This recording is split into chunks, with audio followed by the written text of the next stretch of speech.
Hi YouTube, me, Kraven Zamir, them, Seekers of Galanti, this second wake, episode 10, season 2, year 2.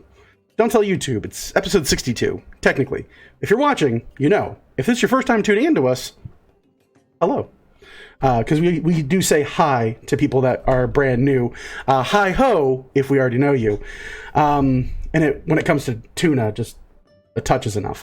So yes, with that, when we last left our intrepid heroes, the Seekers of Galanti, the city was legitimately on fire in all different kinds of places. That would be the main city of Dyrwood. With that, the group deciding to wait and take in a small festive show before eventually sailing off and heading off into their next venture of really, like 4 different quests you guys have accepted at this point? Something ridiculous. 4 quests, a personal invitation to an adventure, a potential fighting tournament for Orville, curiosity regarding the whereabouts and disappearances of people, and probably some guy named Corvus that probably needs to, have a small conversation with a horned woman.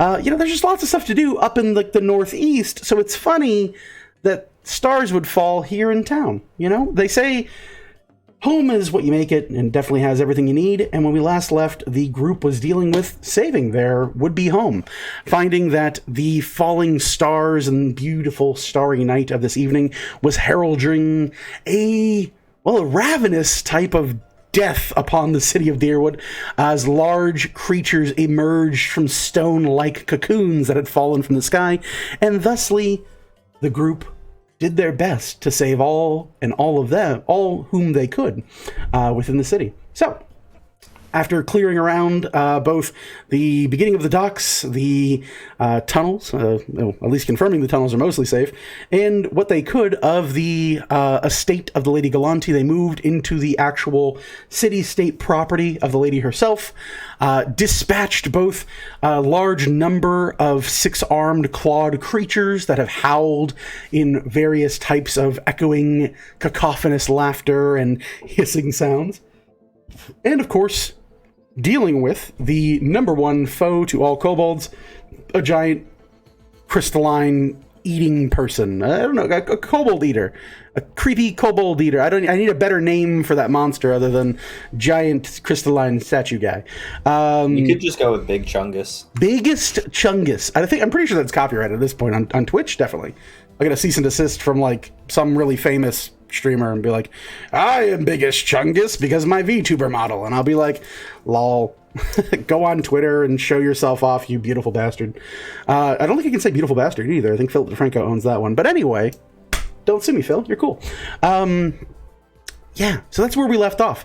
After dealing with, destroying, and beating back the ongrowing and encroaching tide of death and destruction as it runs rampant across their home city, the Seekers took control, specifically Orville, took control of a large, almost moonlit covered sphere of energy, utilizing the spear that he often keeps, and more or less a stick that he found on the side of the road that he often forgets in his room. He finally activated it when it was the right time to do so, turning the tide of battle and unleashing pure sunlight where once moonlight was only apparent. In controlling this device, they dispatched all of their foes, and after a presented choice, Orville sought to open a pathway to releasing what need be released. And now, as this large, flaming sphere of pure incandescent energy illuminates and erupts before them, they can see a cavalcade of colors sat before them, a vortex and portal leading beyond their understanding or imagination. Seekers of Galanti, you stand in the wreckage of what once was the battlefield of the Galanti estates and her district here within the city. The enemies at this present time have been cleared out. The dead are innumerable, and truly the wreckage is plentiful. Some of you are beaten, broken, lacking armor or proper weaponry. And as at this time, you now have a choice to enter beyond a doorway you truly cannot see beyond, or to walk away. Just call it a day. You've done enough. Go have a nap. Take a protein shake. Get a sponsorship. Maybe take up a small, quiet villa out in the countryside and start up that corn dog business Kobold Jones always talks about, but this time with actual dogs instead of just corn. You know, the choice is yours and yours alone, of course, Seeker's Galanti. And as you stand before this decision, this option before you, what would you like to do? Please take it away. Gonna look at Orville and raise an eyebrow. It sounds like some hero shit to me. I'm about ready to jump in. Anybody want to stop me? I'll jump in. I mean, Are you jumping in naked? No, I thought we established I got my armor and shield and Oh no, we established you could find such things here. Ah. Yes. I'll grab a dude and jump in with him. Just with a dude without tripping him or any of that stuff?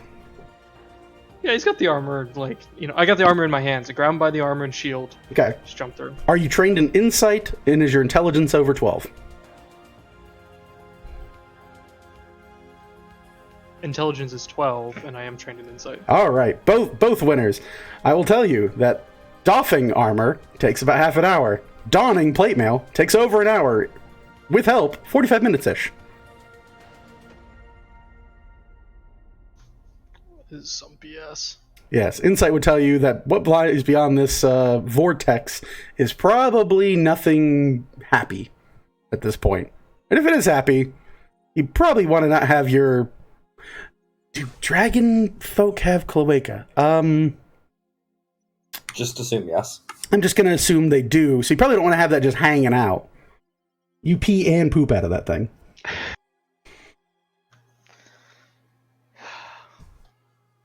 As much as I want to go through there. What? Do we know how long we have until we can go through the portal? Can you ask your friend? Orville will attempt to ask the great unknown and that which speaks to him. If there's enough time for his kobold friend to make himself ready. You get the feeling that in this moment, this peak of understanding what is and what will become, that now that this has been opened, it doesn't seem ready to close. It would take something to close it. That seems stable for the time. I think you're all right to go put on some armor. You want to hang with that? Yes, please. And you're just grabbing like the first random guy wearing plate mail? I'll size them up. Try to find someone. I mean, it's the dwarves wear regular armor, right? They don't have like special. Yeah, they wear sized stone armor. plate that is for dwarves only. That's another thing. That's what dwarves do. Were there any dwarven paladins that I saw? Specifically paladins, you'd have to look for one. Give me an investigation check. I have a list of the I'll dead. help out. Let's go. All right. You can roll at advantage, Kobold Jones, as Orville goes, what's that over there? That's an 8. It's an 8. You look across the open battlefield and wreckage and ruins. You do not find a suit of plate mail, but you do find a dwarven champion clad with the sigils and symbols of the far north. They seem to be a cleric of some kind, and they are wearing half-plate. Adorned on their hip is a brightly gold-clattered mace.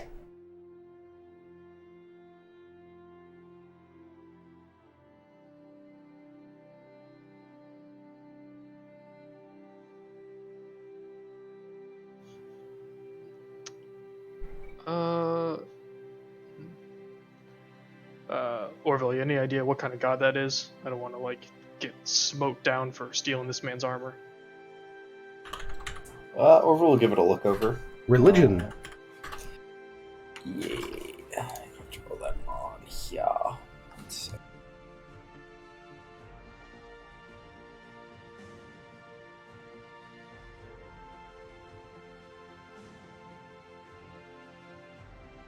That's an 11. An 11? You look it over, and thankfully it's not super hard to determine who it is. You know this to be a part of the symbol of Baven, one of the Realm Weavers. And what would I know about Baven and wanting to smite down my friend. Baven is responsible for instinct, determination, present in all living things.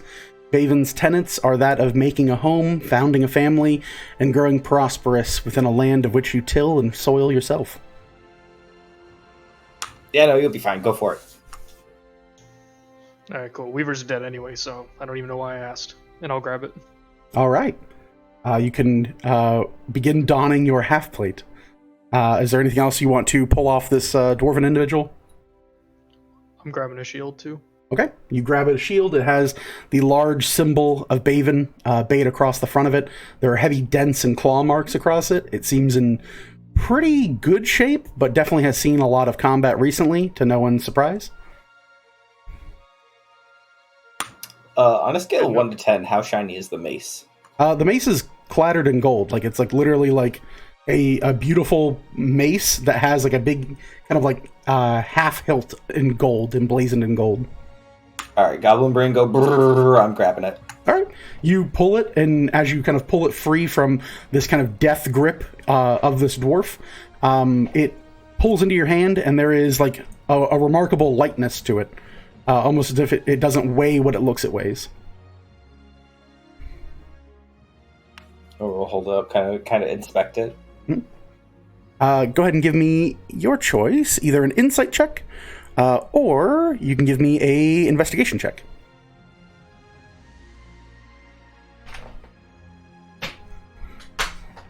It's gonna be insight. Sure. And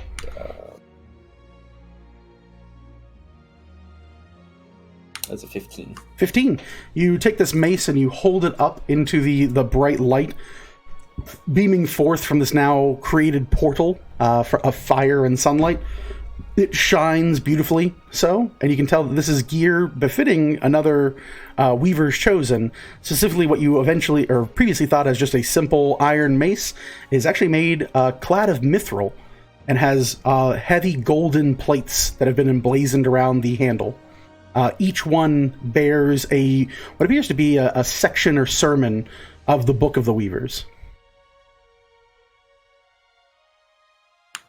That's good for bonking. It do be good for bonking. You now have this dwarven individual laid with just their under armor on, no weapon, no shield. They have a belt, a backpack that's been torn partly, and a number of pockets that have not been rifled through. If you're committing to stripping this poor individual. I'm pretty content where I'm at. I'll just do a little prayer over the body to more or less bless it. Quit wasting time. Help me with this armor. All right, halfway through, halfway through it, I'll just drop it and go help Jonesy. All right.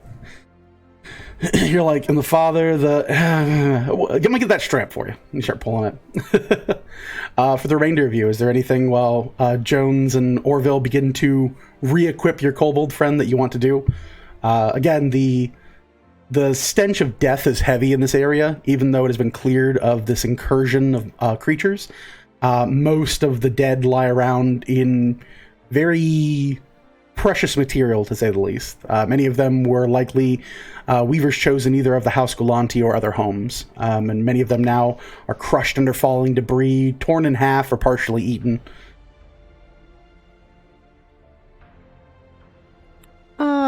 If there is time, and we're taking the time and whatnot, I think JJ would like to do another Song of Rest. Okay. She would try and gather pretty much anyone. Well, Song of Rest will around. take a whole hour. That's what you want to do. Okay.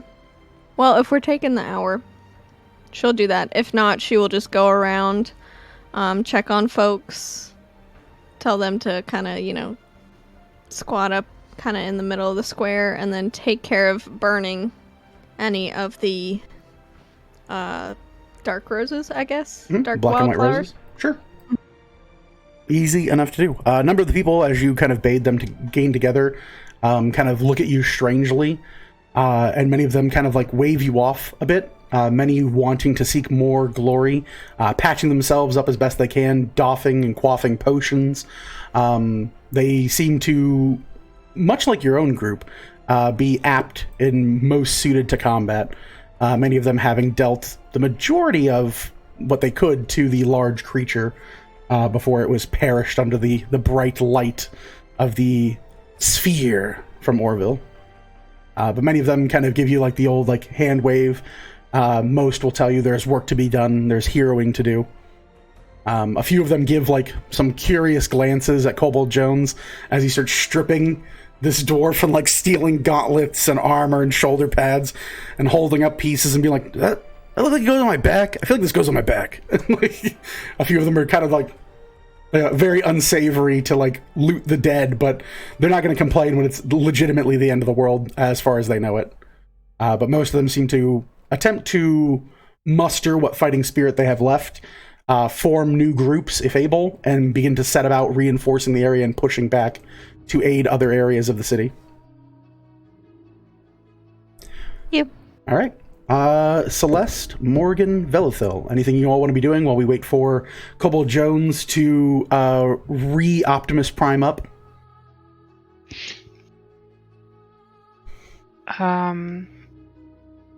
Having run out of all juice, Vel will also see if there's any stabs or wands or scrolls or anything that could prove useful before going through here. Sure. Go ahead and give me an investigation check.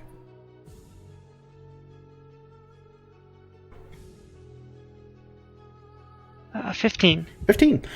You look to the eastern part of the area, just a bit north from where Jones and Orville work tirelessly to strip and field dress themselves and their ill-gotten gains.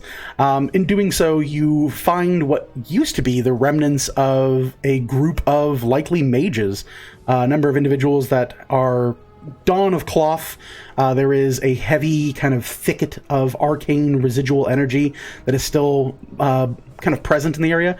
Most are pancaked or cut to ribbons in a way in which truly lacks any type of method or meaning. But you do find a partially destroyed corpse of what appears to be a half-elven individual. They are donned in a torn and broken robe, but they seem to be laid over an item. As you push and roll them back, the kind of ichor and spew of what is still remaining of their intestines kind of release into the ground, creating a sickening smell. But you look and there is about a large, kind of like about a hip bag, like a hip purse, that seems to be, at one point, guarded, and in their last moments they had the good sense to curl up and cover it for whatever means it might be. Yeah, I'll take a look at it. Okay. You pull it open and slide it to the row. You see there is a soft coin purse tucked into the far left compartment, and there are a number of open slots, a total of 6, of which there are 4 kind of glass vials still in there. 2 of which are a kind of strange, almost sparkling blue and purple in color. The other 2 seem to be a dark, kind of crimson red.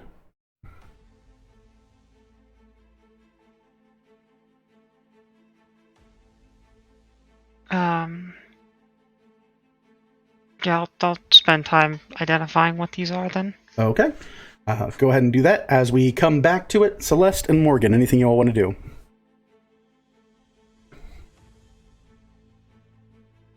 I'm sorry, JJ is taking care of the injured and sick right now, right? She's more or less looming around and attempting to get a sense of what's going on and assisting wherever she's able. The group of individuals that survived this onslaught are kind of slowly forming groups, and JJ seems to be more or less helping get people settled and making sure no one's walking out into the field with like their arm shattered in 5 places. Okay, can I just start help kind of bringing the dead together and kind of just kind of assembling them together into laying them out. Sure. Not like in a pile, because that's weird, but... Like lining them up, kind of like, okay, it's like in a row. Yeah, you can start doing that. You're just laying them up. You're not like looting through them, just flat out pulling them with all their stuff and like dropping them. Oh, I'm not like, more like looking for individual symbols to maybe like identify them or what they may have been linked to.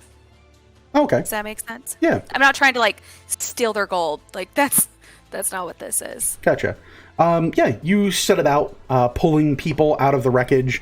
What parts of people you find, like severed arms, pieces of individuals that have been diced to ribbons or cut into parts. You noted pieces of people getting cut off and flung in different directions as they were slain by these crazy invaders from beyond the skies. But you do manage to find a few individuals close by that were recently slain. You managed to kind of start lining them up. Many of them on the inside of their collars bear the sigil of the Lady Galanti. Many of them seem like fresh-faced recruits that had likely just recently come to the city, seeking to become full-fledged Weavers Chosen and join a group such as the Seekers of Galanti. They all seem people who are very early in their years, and much of their gear is much of the same. Like, you notice many of them have like ancestral weapons that have been passed down in their family and things of that nature. Not so much like store-bought or freshly forged items. These are all like effectively antiques they came running into battle with, being like, this was my father's sword, and then some creature went, "Row!" And then, then what happened. You dragged them out. But yeah, you find them kind of in spades. As you are pulling people free, you do note the smaller individual that seemed to join your group in a bit towards the kind of the thickest of the fighting. A small halfling individual with a kind of like haggard-looking gray and black bandana seems to be doing much of the same as Kobold Jones and rifling through people's pockets, and has collected a large backpack and is like stuffing things into a backpack as you're kind of like looking over. They kind of like turn and look in your direction and give this like look of like, are we cool? Before kind of like returning back to collecting things from the dead. Yeah, I'm not gonna All right. yes himself, so I'm good.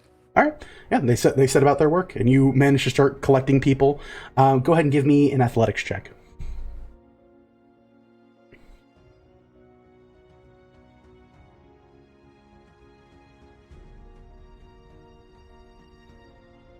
Could be 19. 19. With a 19, you managed to pull in a total of 9 people, all dead, but mostly like full corpses instead of like pieces of people. You do manage to also accumulate a fair chunk of just like, I got 3 left hands, I got a couple feet. This is like a kneecap, I think. You just chuck it in a big pile of parts that you're like, these poor people. But it's going to most likely take days to fish everyone out of the rubble and wreckage. Okay. Morgan, what would you like to do?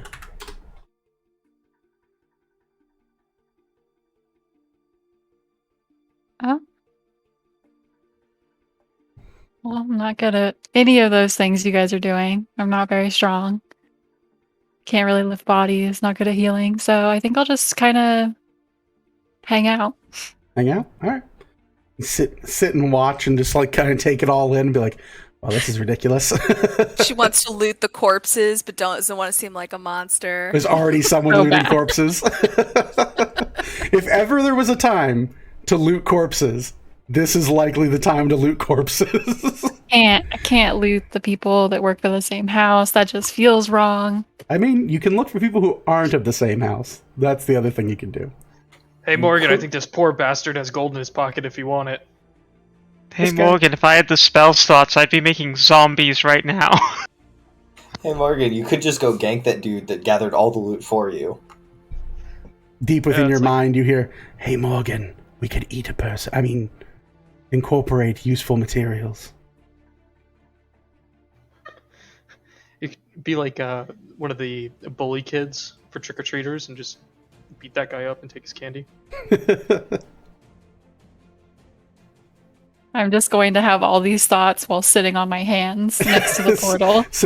As you sit down and just stare into this portal, you feel a heavy head slam into your leg, and you slowly see this very lovable furball climb into your lap and effectively play therapy cat for the next hour or so as everyone gets this done. Just soft purrs, this purring on your lap, moving their head to make sure they get the best ear scratches. So yes, JJ, go ahead and give me a persuasion check as you move around the area, attempting to help people who have survived.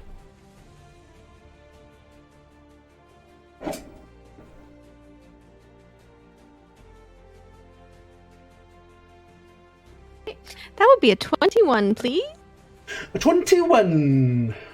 Yes, as you move around the area and begin to kind of take a look and do all you can to help, you do note a somewhat familiar face in the crowd. As you are like kind of guiding folks, a group seems to be leaving from the area that was far into the north end of the fighting, where it was a bit thinner than most. But you see the dark onyx skin and bright white quill-like beard of an individual kind of turn and look in your direction, shield emblazoned with a flaming anvil, and kind of looks at you and narrows his vision before kind of opening his eyes, snapping his fingers, and going, "You there, Antler Girl? 'Tis been some time." Yes, sir. Yes, sir. How can I help you? Well, I think you've done a fair amount of helping as it is. Certainly. Are y'all heading out to go secure the rest of the city? We are attempting to do exactly that, mein Fräulein. We are seeking now to move forward. The static is never able to be settled in a single place, huh? But your group, your goblin man, truly brought the star down, yeah? Yeah, Orville sure is something else. 'Twas very good. You look beaten. Do you want to come with? I appreciate it. I do. However, I'm gonna stick with them because we're gonna handle something over here. This is good to hear. I heard through the grapevine of what happens to the Honeycut. Yes, sir. 'Tis not the time to grieve him, but truly I thank you for caring to him. He was a curious but good man. Certainly. If you come across any candidates, I think Lady Gulanti set up a scholarship in his honor. Oh, a scholarship. So far, none to be heard of. Many of mine people keep to themselves under the guise and protection of our own lady. It's not often they come so far south. Truly, if whatever you're doing is dangerous, might there be anything I could do to lend assistance? Well,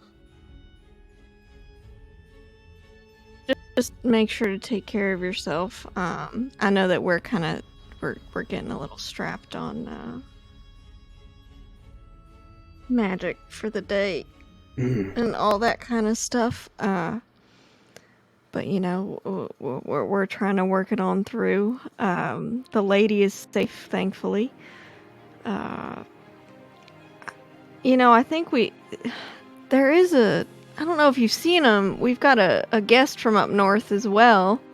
I haven't seen him since before the attack. So, if you could just keep a lookout somewhere in the city for a Durgar fella. Oh, a Durgar like me. Yes, sir. Do you have a name for this fellow? Or shall I just call out to anyone who looks like me, huh? No, his name is Klaus. Klaus. Curious. Klaus Schmidt? Something like that. He flies some sort of air contraption. Yes, I know of him. Actually, and he reaches into his bag and pulls out a strange-looking stone that seems to have 5 finger holes on each side of it. He goes, I was actually gifted this from him when I was but a wee tyke, as a farewell gift from the research department. You say you have issue with the arcana. Maybe you take this, huh? It might serve you better than myself siphoning to a mage that is no longer in our employ. Oh, I'm so sorry. I have made peace with it, as I think we all must, huh? We must all make peace with whatever happens, you know. You're all right. It's a simple matter. If you have an individual perhaps who is strong of spirit, but unable to cast these magic things, as they say, have them place their fingers in one side, and whomever has the capability in the other. It is but a simple matter. It is a bit painful at start, but you get used to it, huh? So it's kind of like a transference infusion type of deal, it seems like. Oh, yeah. It seems like. Okay, great. Well, thank you. I do appreciate it. Of course. May it serve you well. Keep yourselves protected. I'd hate to hear of more scholarships in the future, huh? Certainly. Y'all keep on getting on that road. Hopefully we see you guys back. I'm You as sure well. we will. You hear a yell from the other side, kind of calling out. You hear, Dagrin, come on! Yes, coming in. Duty calls. Be well, Fräulein. You too. And he kind of like saunters off. JJ will hold the thing and then kind of wander back to Vel. There you go. Vel, Kind of like what? you finish your ritual cast of Identify. Over the 2 items, I'm assuming you're going to hold one of each in each hand, and we'll just cheat it that way. Sure.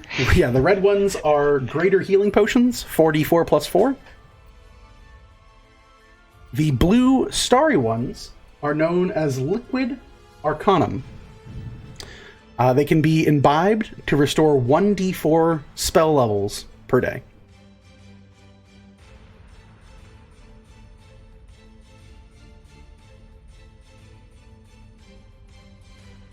Nice. Street value on these are dumb. They'll not get into how expensive they are. Thank you so much.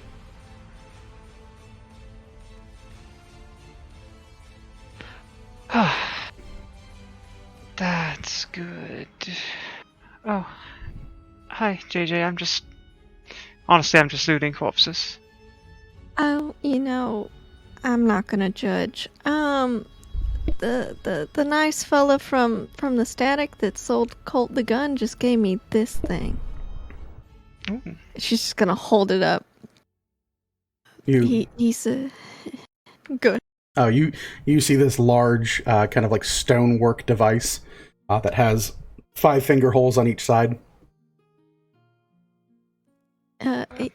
He said like one person puts their fingers through the hole, and then like the other person kind of like touches them and like kind of goes through the hole too.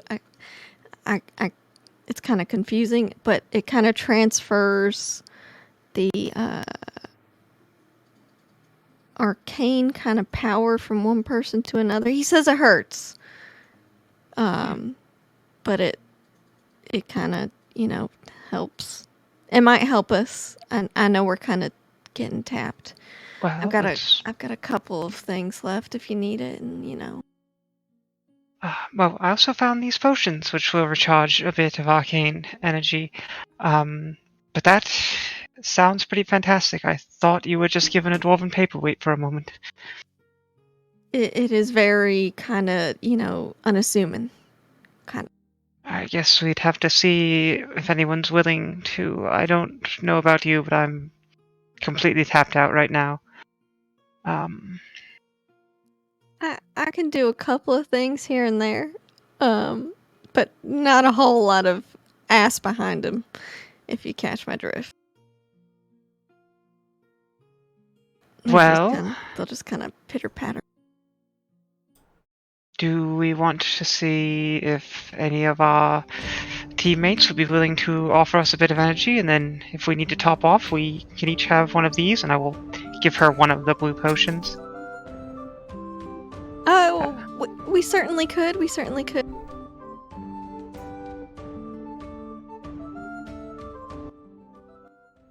It would probably have to be. I don't want to ask. Orville's already, kind of.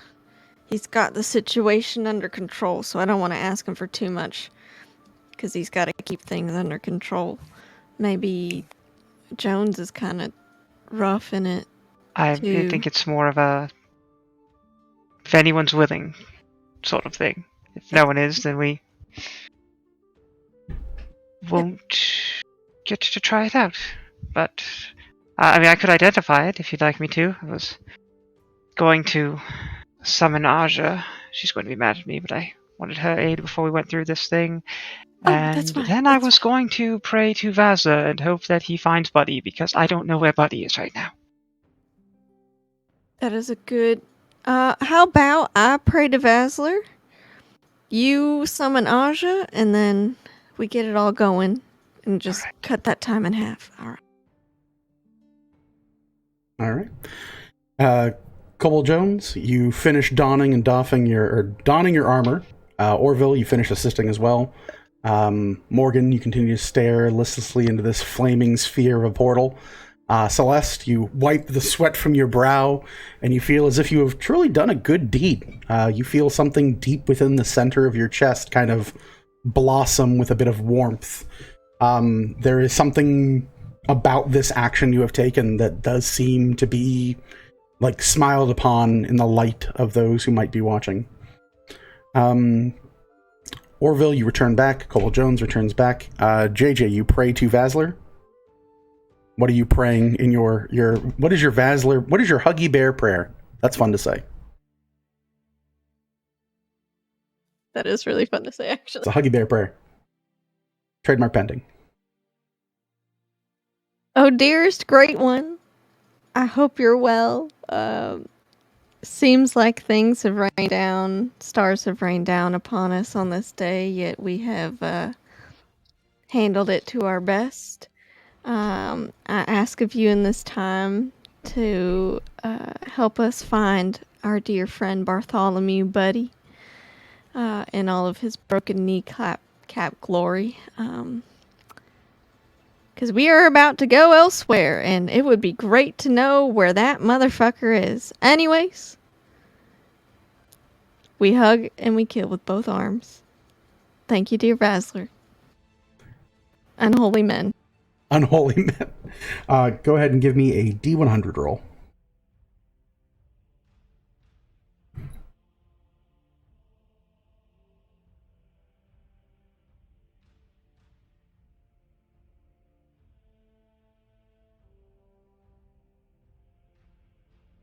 Jumanji rules. It's the ground. We just count it.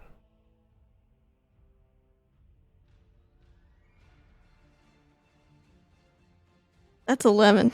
11 total? Yeah. You send your prayer out. There is a warmth that responds back to you. There is a seemingly unviewable connection, and you hear a voice groaning in your ear, and you hear, No. What? You too? Okay. Don't worry about it. Hey, you! Asshole! Shoot him like I taught you! and you hear like screaming from behind this kind of voice of people shouting eldritch invocations, much in the way that you have learned to cast Eldritch Blast. You hear many of the same spells echoing back. It's a crazy thing out here. Okay, everyone defend the barn because it has my name on it first. Good to hear from you. What did you need? The elf guy? Okay, hold on. He's in the city. He's definitely in the city. 50% chance he's in the city. 25% chance he's in the city. Okay. Charles, is he in the city? You're... Charles doesn't know. Okay, talk to you soon. Bye. Yeah. Burn it! Okay, great.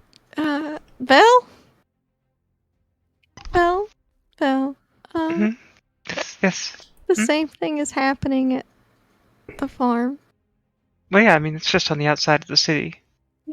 Um, Everything is ruined right now. he says, well, first he said he's definitely in the city, then 50% chance he's in the city, then 25% chance he's in the city. I'm gonna assume he's in the city, I mean, to be honest. there's a higher chance at the end there that he's out of the city. Could be safe. Yeah, he knows this way. I sadly can't, get with him at this time. I don't have that ability. I figured. We'll find him when we get back. Yeah.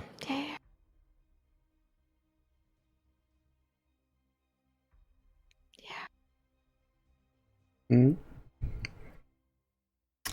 With that, you do resummon Aja, and you all rejoin at the base of this great vortex.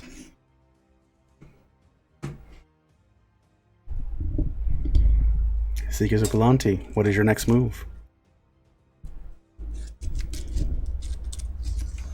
Are we ready to do this?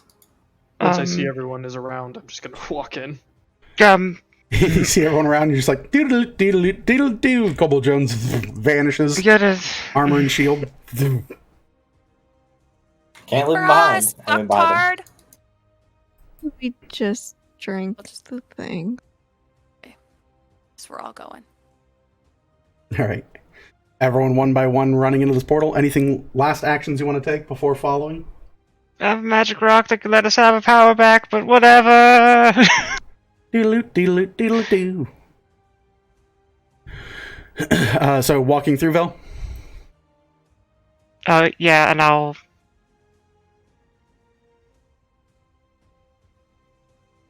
Celeste, do you have potions of healing on you still? Hold on one second. Beep, boop, boop. Meanwhile, Cobalt Jones is stuck in a PlayStation 1 Crash Bandicoot loading screen. He just heard spinning. Yes, I do. Okay. I'll just hold on to these now. Nope. TM, do I still have healing potions? What happened? Do I still have healing potions? Oh, hell no. Okay. Any non-magical gear you had. The glass they're in is not magical. No, that's bullshit. You are correct. Shatter spell could be way nastier. Yeah. I'm just gonna drink one of the blue potion that I have before I walk through. Alright, roll a d4. You will gain up to that many spell slots. You can split them up. Is it 1? 1. Imbibed. Drink. I am going to be very dead very soon. I will also drink the potion as well. D4 it up. 2. 2, so you can get a second level back or 2 first levels back, your choice. You each feel the power of these very, very difficult items to produce surge through you and give you back just a little hint of what it's like to have energy and power.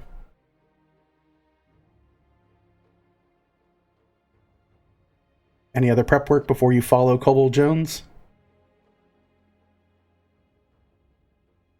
Nope. All right, so everyone's running through the portal. Bloop, bloop, bloop, bloop, bloop. All right. So with that, we will kill this completely because I don't need this anymore. We will reach to what will come of this. Of course, you all step through this burning inferno of a portal. Each one of you stepping through the light, one right after another, Orville having the wise sense to go last, as it was he who bade this to enter and open for all of you. In this warning of claiming what is yet unreleased, knowing truly that any who would come with him would share in the doom and share in the spoils. In stepping through, you come to a small twist, a cavalcade of light and shadow, moonlit intertwined with bright daybreak sun rays that seem to twist and swirl in dazzling and beautiful ways. In doing so, each and every one of you feel yourselves pull across time and space itself. Your perception and reality begins to bend and break. You begin to cascade across a bridge of light, far beyond all that you know and love as reality. You find yourself in a bridge far between the knowable world and what yet you have yet to experience. In a dazzling flash of bright firelight, you come to step free of a now inversed sun, this moon that once hung over the area of the Lady Galanti, and now instead you stand before it amongst a shifting of what could be an open rock space. Within the sky itself, you look out and you see a towering creature of indistinguishable form, truly morph and twist underneath a long, large robe, seeming to fill in that what might make them mortal for company. Long tendrils echo and twist across heavy stones that seem separated only by space and time itself. The creature seems to twist unnervingly as it fills in its gown, and a curved porcelain face, adorned in a crooked smile, welcomes you all to where you find yourselves now. Surrounding you, bursts and breaks of starlight crash down on various panels around the area. And let's see if we can pull this all together. Would be super nice. You see rising out from the central area this creature. A tall, lonesome, crazed individual of porcelain face and heavy blades protruded from their back. Their waist ends not in a long coat or jacket, but instead a twisting of tendrils, dark and purple, that flash with various sections of the night sky itself. It turns and looks in your direction, unnervingly so, the small bells at the end of its hat jingling in your direction. You hear, "So, this is what I have dealt with. There is no doubt in this moment you are the pain in my side, the reason I can no longer grasp that stone. The Seekads of Glundi."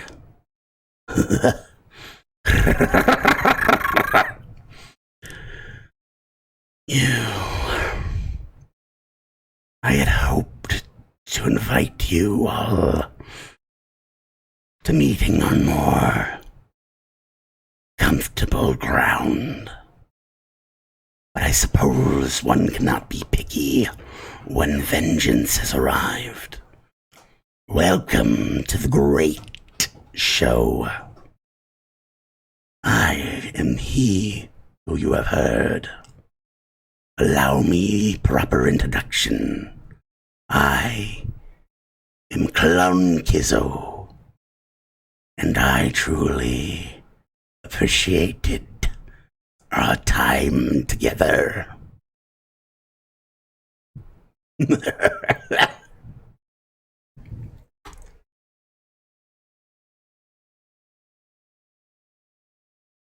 You said their name was Clown Kizzo? Hmm? Okay, just want to make sure I wrote that right. Thank you.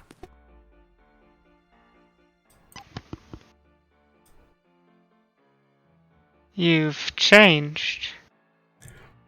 We all adapt in one way or another. You have changed as well. Forsaken all that. We aimed to invite you to. You could have been fun. I know. But it would But appear I'm not. you're only disarmed. Hmm.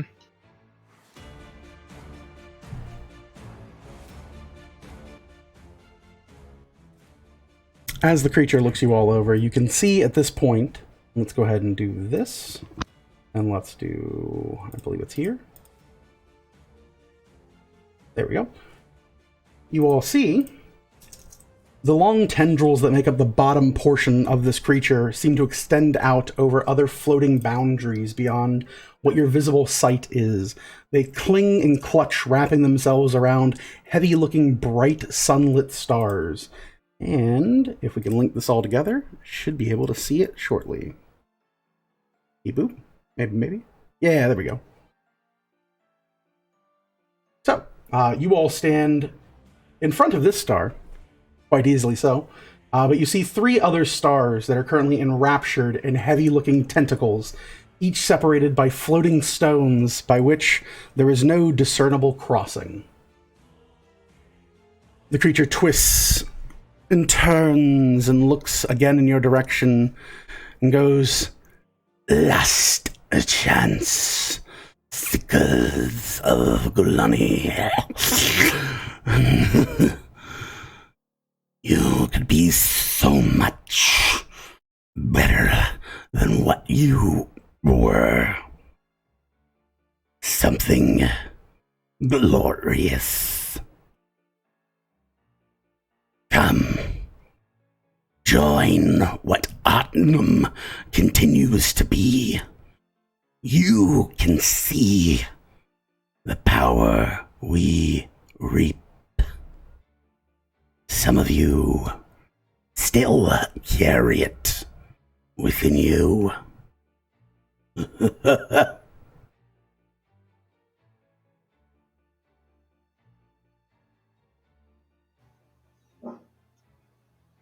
This place sucks. Oh, a new addition. So you guys know each other? You guys are close, or? You met him too. Oh, this is the same guy as your arm guy? Oh. I'm gonna be honest. I said he changed. Oh, I know, but I just Do you not Pause. remember people's names? sorry. I goofed. You're right. Sorry. This is Vito. You have met Vito. Oh, in a okay, way. that's what Sorry. I thought this was. Pause me. Okay. I'm like, yeah, Kizzo's fun to say, and I'm like, wait, nope, different art. Sorry, different clown. My bad. That's Vito. why I was like, you've changed, because we've Sorry. never seen Vito. You've seen an image of Vito before, to be fair. Okay. On a so boat. I haven't met this clown. Sorry, have not met this clown. Oh yeah, that Sorry. was a servant of Vito. That's me looking at my notes and then not looking at my notes for names and being like, yeah, that's a thing. So my statement still stands. Y'all know each other? We met, we told him to go fuck himself, and then we wouldn't let him have a stone that he really wanted. He's very angry about not having a stone.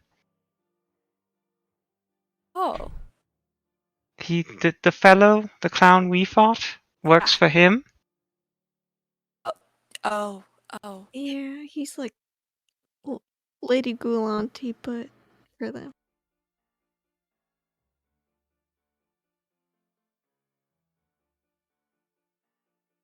Celeste's just gonna bow. Your Majesty, it is an honor to meet you.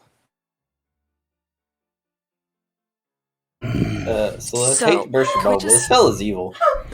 So do you remember that time that you told a lich that you wanted to be on their side? I feel like you're leaning towards doing that again, and you're going to inadvertently make yourself into a clown monster. That's I almost not advertently what did it. happened? That's not what happened. I feel like you stretched that a little bit just now. Excuse us 1 second, Your Majesty.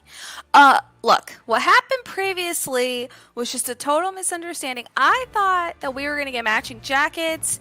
We did. That's all well, you see, I didn't know there was more involved in that. Do you see how when you say things to powerful creatures, it matters? But yeah, you just said he's equivalent to like Lady Galante, except a little bit higher. So I was just I didn't say that. polite. Not higher. It's like okay. Lady Galante, but for their people. Listen, you guys know a lot of people, okay? And I'm gonna be honest, I can't keep them all in order as to who's who and their significance into this world for you guys. So Look, Celeste, Good or You don't want to bad? work for that guy. They probably don't even have French fries here. That's a pretty Oh. good point. I don't think you could make French fries here. What a French. They're made by the French. Yeah, where's that? Who are they? Very important people. That's my my buddy, French Charles. He's a kobold. Listen, anyway, so that's... I mean, he's not rhyming, so I guess that's why Cobalt Jones isn't enraged. Yeah. Still think that we should like kick his ass though. Look at him.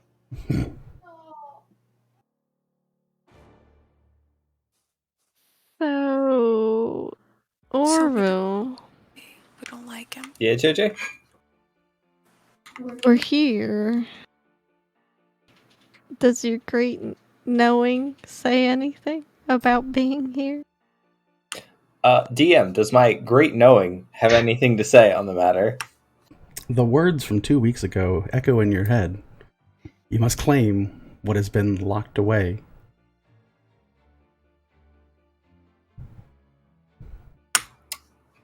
What does that mean? Does... That means he's got something. I mean, kick his ass and reclaim it. Do Whatever these, it is. do these stars near us seem like they would function how Orville used the last one? They actually look like large stars that match it. They actually currently all look like the star. The one behind you currently looks like the moon that you used to hang over. It seems like they are two sides of the same thing. He's got our moon and our star. We got Orville, are you still in control of this thing behind us? The star behind us? Just for clarification. That's what we're talking about, yeah? I think so. I'm gonna wave this stick over my head and try and move the star that is grouped around us. You move the stick over your head. It is still burning with the fire of the daylight, but it does no other effect here. You look and there is some pull from the other spheres of light that surround the area, but each of them is held fast by a collection of tentacles and tendrils that have erupted out from the stone, seemingly connected to Vito. And the one by us is not moving, correct? Nope. It is a bright, pearlescent moon currently. Okie dokie. I'm gonna try turning it off and turning it back on again. So Your nobody would stick? notice, but that Yeah, mass stick. just kind of moved towards us. You kind of like take out this flaming, this lance, this fire, this sunlit spear itself. You snuff out the light from it, and it goes cold. You see a twist in the mask of Vito, and as you kind of go and you cast forward with the command word again, it is now just a mundane-looking stick in your grasp. You hear, Oh, well, that's unfortunate. I believe you're running out of things to try. So before you die, consider my approach. We're not so different, you and I.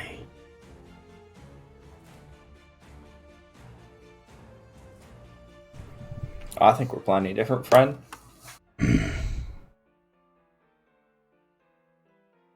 What is accomplished in Artnum will be accomplished across this world, for it is ours to take, and it is ours to break. And you will be left in our wake if you do not do so. I am not as happy as my subordinate, but I am all too happy to find talent where I can.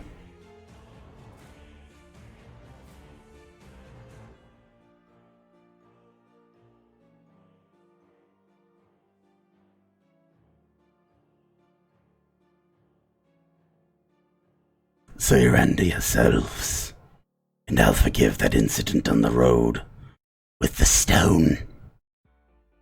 I'll forgive taking the shadow itself for your own devious purposes. I'll forgive the item you smithed into consciousness and now runs across your very bones. For I am but a lover at heart, and I can be reasoned with.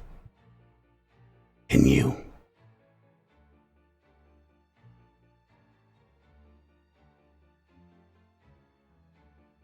Morgan, what does your inner friend feel about this?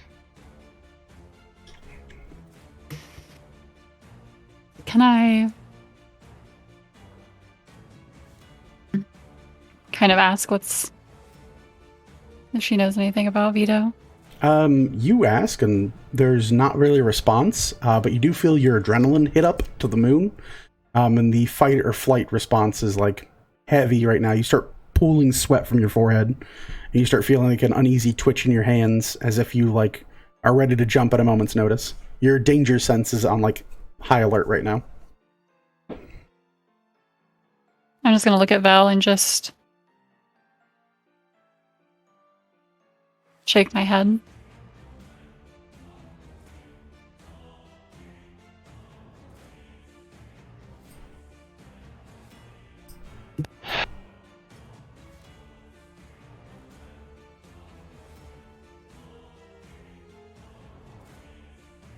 Or will you let us in here?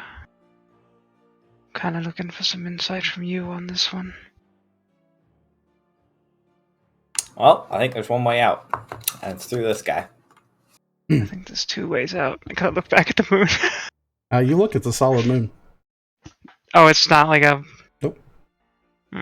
Orville turned the moon to the sun, and then opened the sun to get here.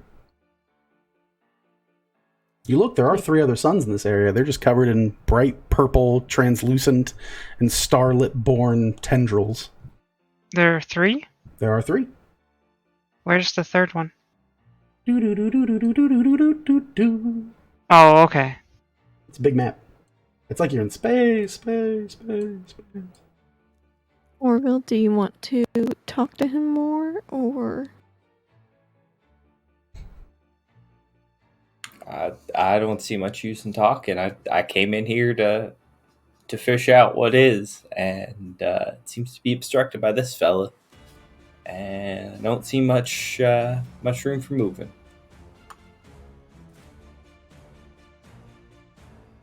He did say he could be reasoned with, is all. I'll talk to him in Koboldian, and I'll wield my axe and start running at the tentacles. All right, you pull your axe up, and immediately you arch back, and you hear, So you've made your choice. I hope you can live with it. Let the show begin! everyone roll initiative.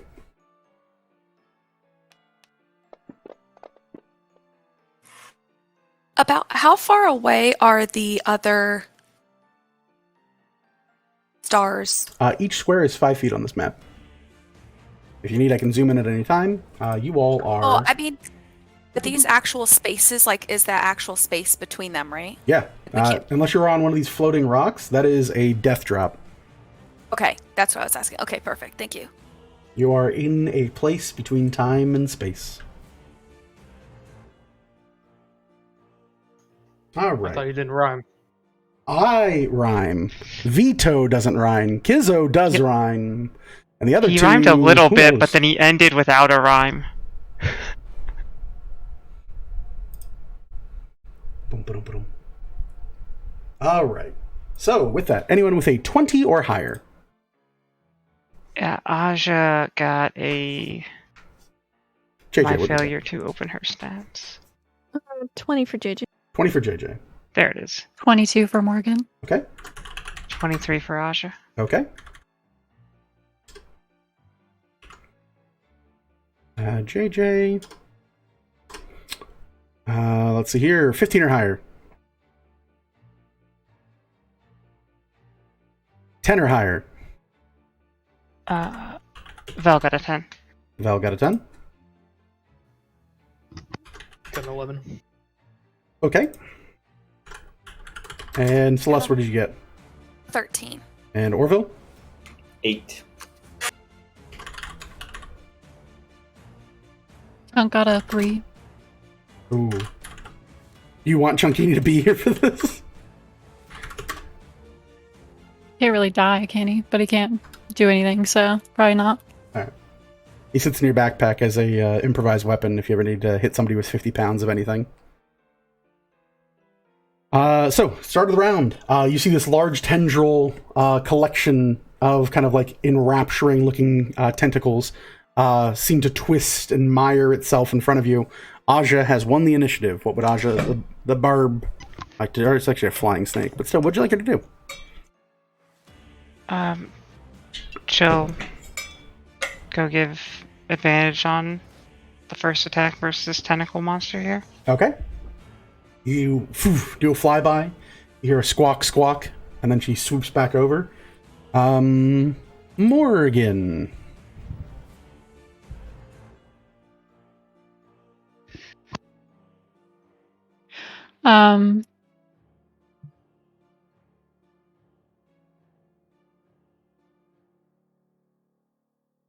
Can I try to, like, imagine a short sword on my arm again? Sure. Go ahead and give me a charisma check.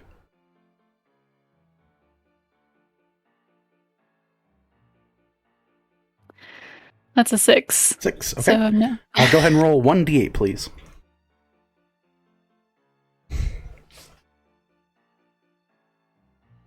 Two. You said a 2?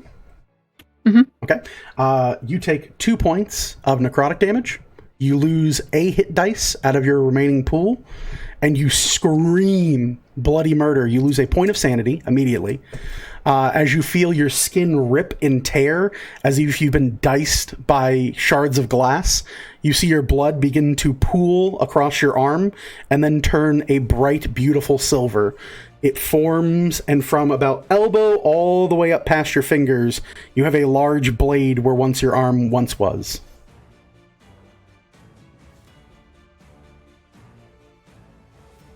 Am I still able to take an action? Yes, it is a bonus action to do. Okay, we're gonna go up and attack the tentacle in front of us. All right. You attack as if it is a short sword. Boom. You have advantage due to Aja.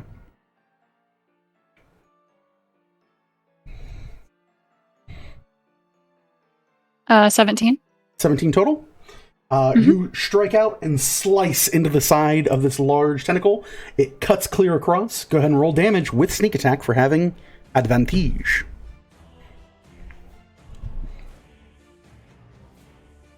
24. 24 points of slashing. And it counts as magical, so we'll put that here. You see a big heavy cleave from this bladed arm you now adorn yourself in. At this time, you only have one available hand for anything you might need it for, but you manage to cleave off, like almost like chopping down bits of vines. Some of them tear off in various ways and spill black ichor onto the stone. You see each of them bubble over in a kind of grossly befitting way as they slowly begin to grow black and white flowers across the stonework. You're a hiss from Vito in the middle of the room. Anything else for your turn? Yeah, can I back up? Sure. Use your bonus action, so if you back up, you will take a free strike. Yeah, I'll hang out. It's fine. Okay. Hanging in there. JJ, your turn. You watch Morgan one-armedly convert one of her limbs into a weapon and slash out at this thing. Okay, she is going to go ahead and she'll throw 2 Eldritch Blasts at that one as well. Alright, go right ahead.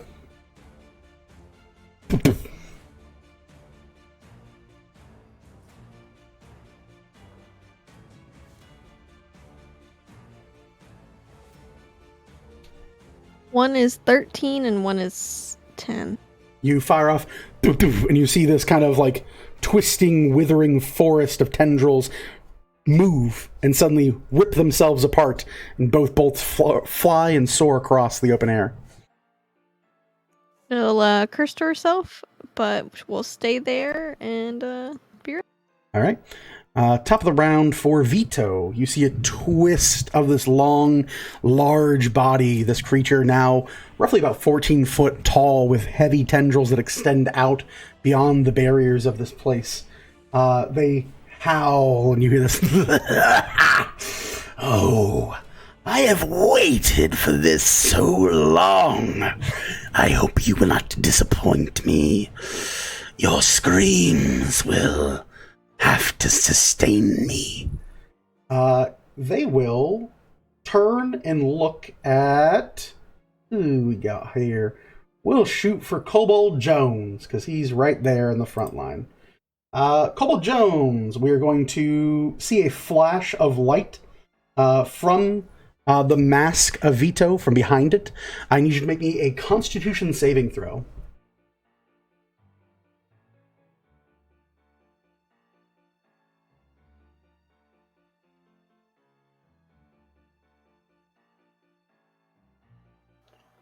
It's a crit. It's a crit? Okay. You feel this light wash over you, this bright, brilliant beam of both reflective, pale incandescence and bright beams of white, hot intensity, like almost a feeling of the sun. You will only take half of this effect. So we'll see her here. 1, 2, 3, 4, 5. Woo.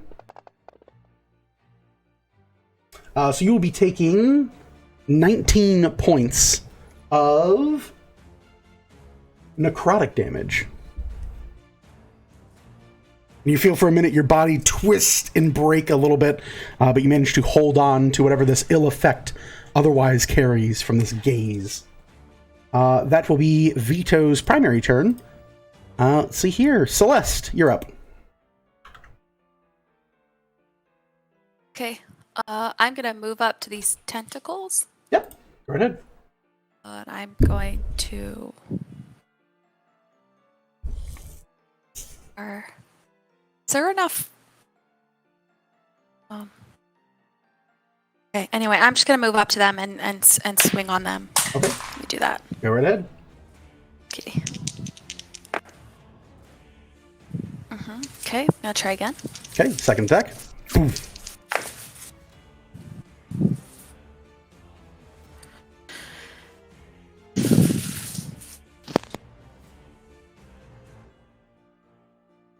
It's gonna be an 18 to hit. 18 will hit the tentacles. Okay.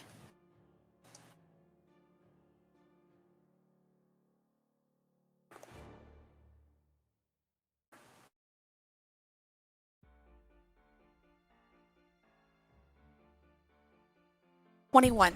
21 points. The tendrils get hammered into the side of the ground, many of them splattering like an old school style cartoon, ink spraying out across this heavy looking spatial stone, and filling in its place many of the similar black and white wildflowers across the ground.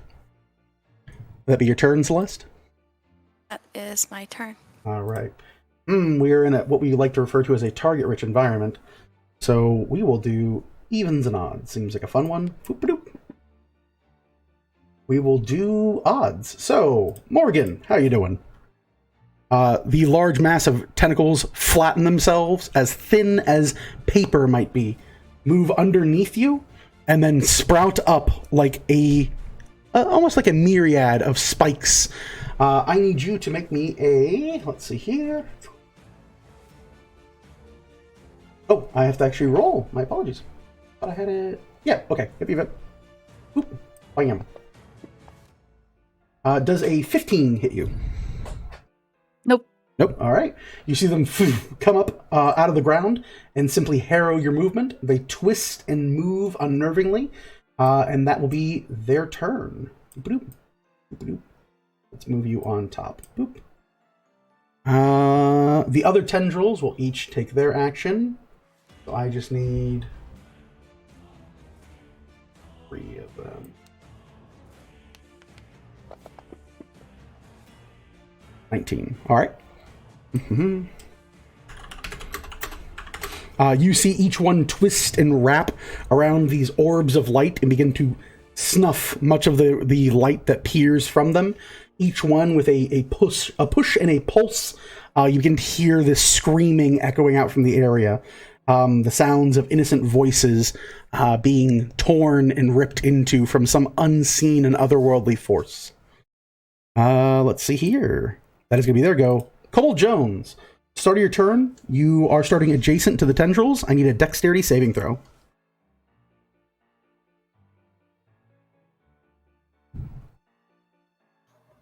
Ten. 10? All right. You are going to take... Oh, no, not my board. Not my gumdrop buttons. You take 4 points of bludgeoning damage, magical, as it slams you across the side of the head from these things just withering in front of you. Big old wiggly boys and girls and others.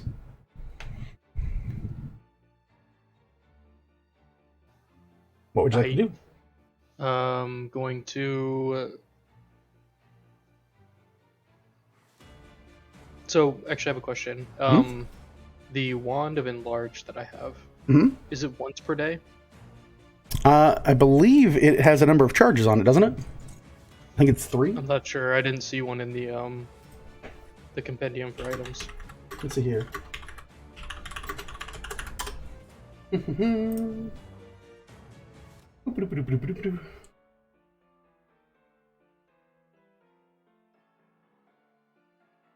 Oh, yep, nope. It is once per day.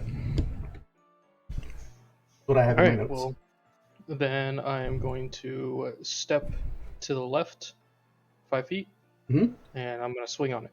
All right. Yes, up to the left. Boop.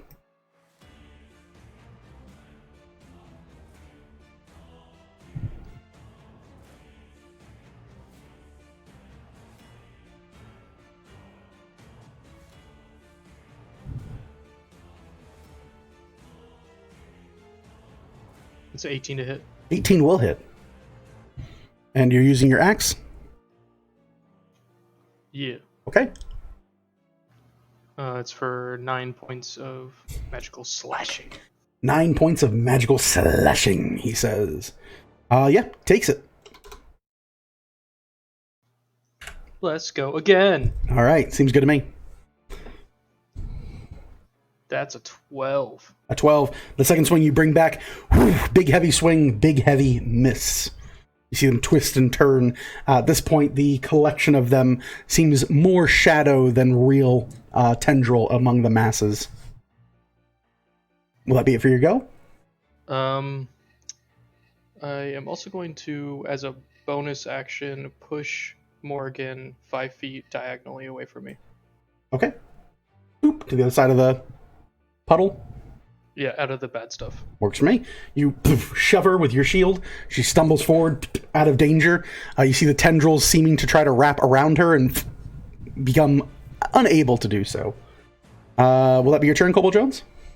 That's it, and that was with my mind. With my mind. My mind bullets. End of your turn. Vito will take a legendary action. Let's see here. Yes. Yeah, we'll try to fling. We're going to do 1, 2, 3, 4, 5, 6, 7, 8, 9. Let's see here. 1, 2, 3, 4. Cobble Jones, you're the lucky contestant today. I need a straight up strength saving throw.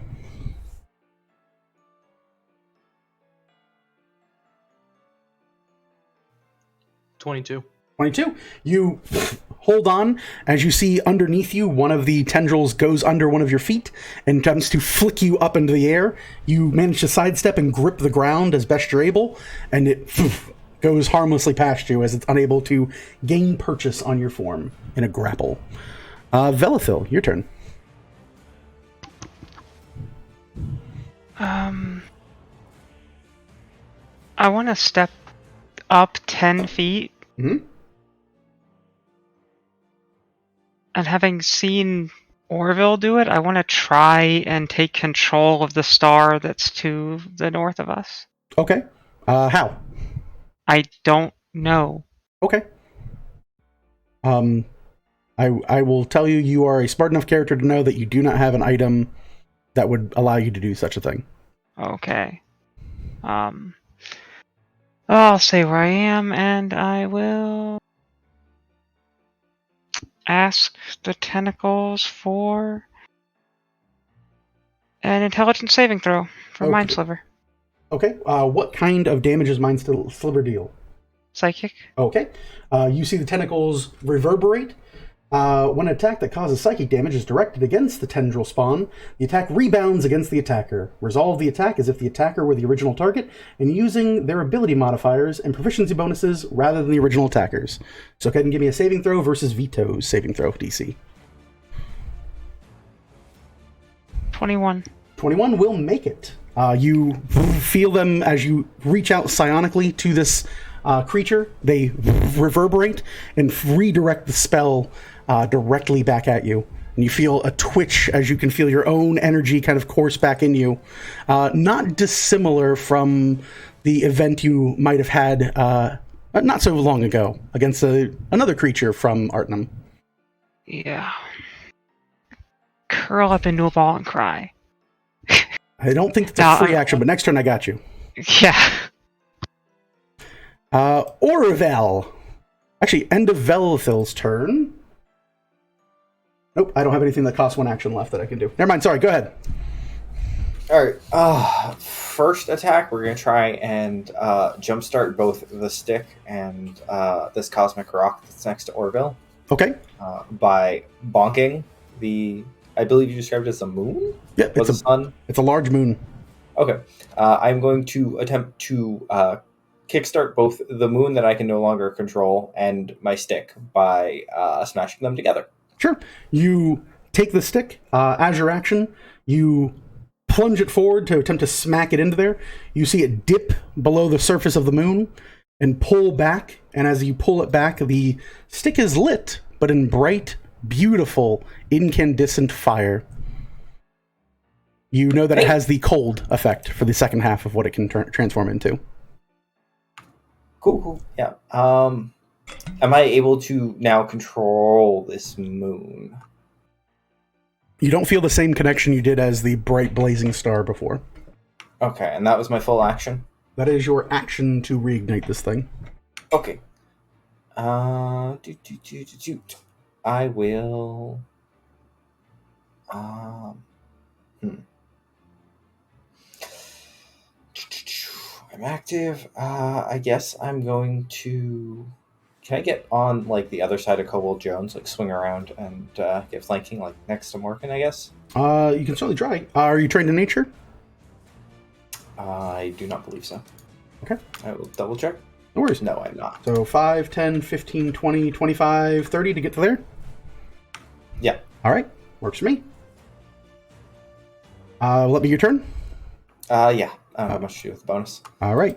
Chunkini meows from the backpack of Morrigan. Aja's go.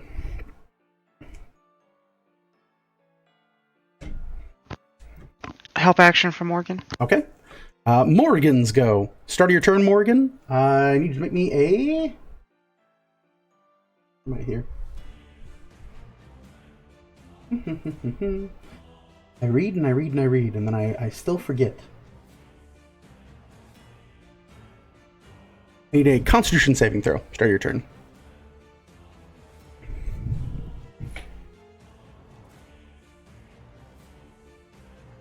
Eight. 8? Mm-hmm. Well, punk.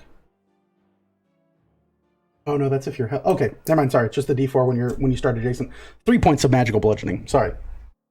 2 abilities that compete for my attention for start of turn. One is if you're in a certain place, and one if it is if you're in a second other place. Fun stuff.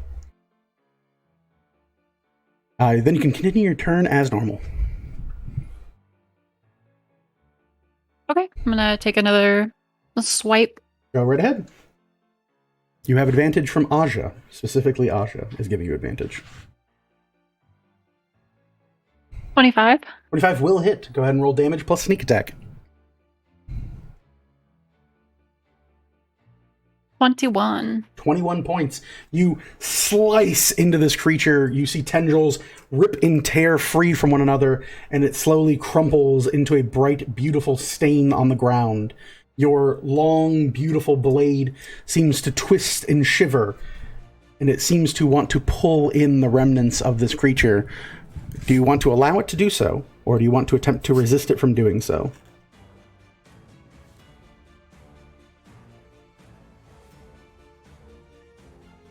So, like, the ground is trying to... Your sword right now is attempting to drink this thing.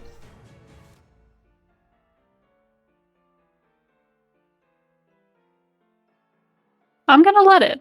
You're gonna let it? All right. I need you to make me a Constitution saving throw. 19. 19. You hold and twist, and you feel a myriad of cacophonous laughter enter into your mind for just a moment, and then you hear a crunching sound deep within you, and the laughter is silenced. Go ahead and roll a d8, please.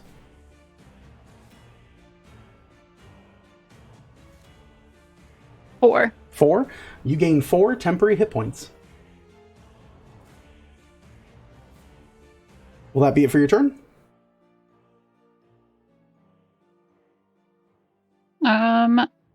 Yeah, that's it.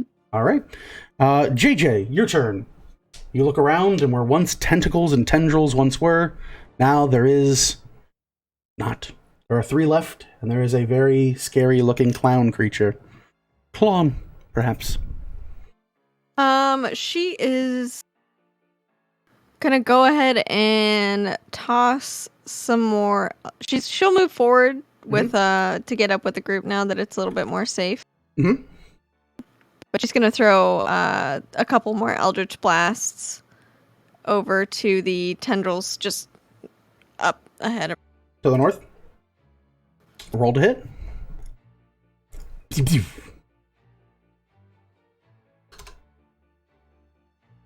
That's a 17 and a 14. 17 and a 14. The 17 will hit, the 14 will miss. Okie dokie.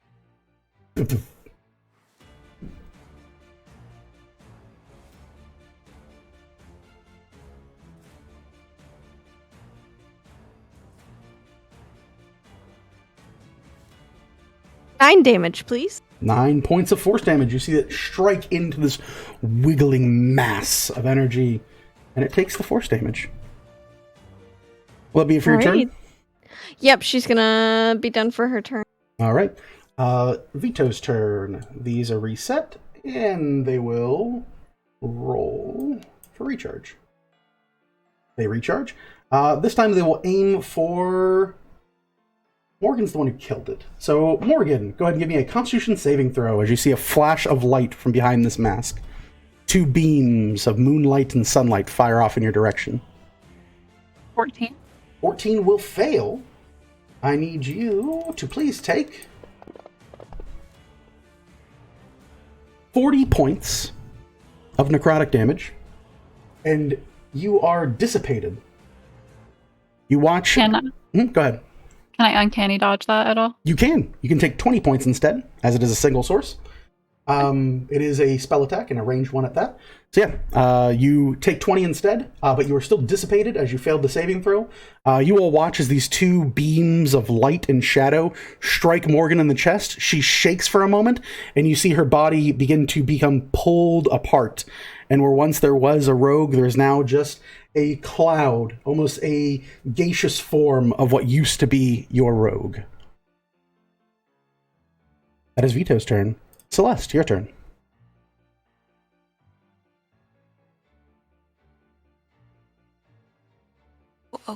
You see a big fart cloud where Morgan once was a person.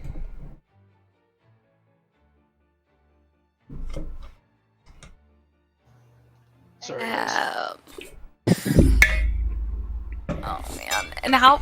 There's not a way that we can reach the other ones because they're super far, right? Are you trained in insight? Probably not. So... Oh, I am. You are.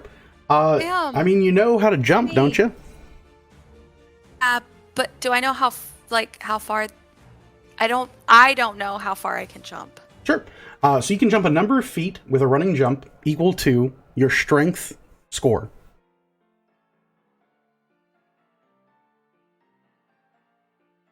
Oh. So I can jump 18 feet. You can jump 18 feet straight across if you'd like.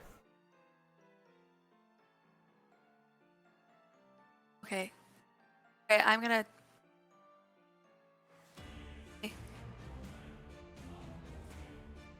Your options are you can attempt to run and jump and clear a 5-foot gap to get within the stone that Vito is propped up on, or you can do a 10-foot jump to clear here and get on this larger stone, or a 5-foot jump to get on this very small, precarious stone. These are your 3 avenues of egress.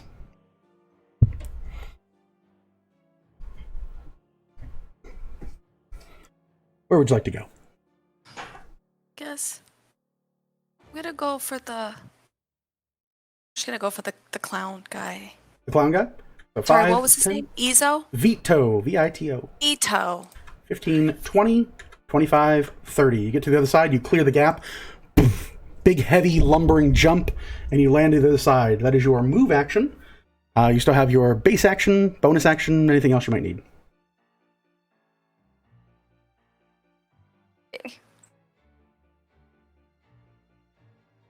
Well, don't really.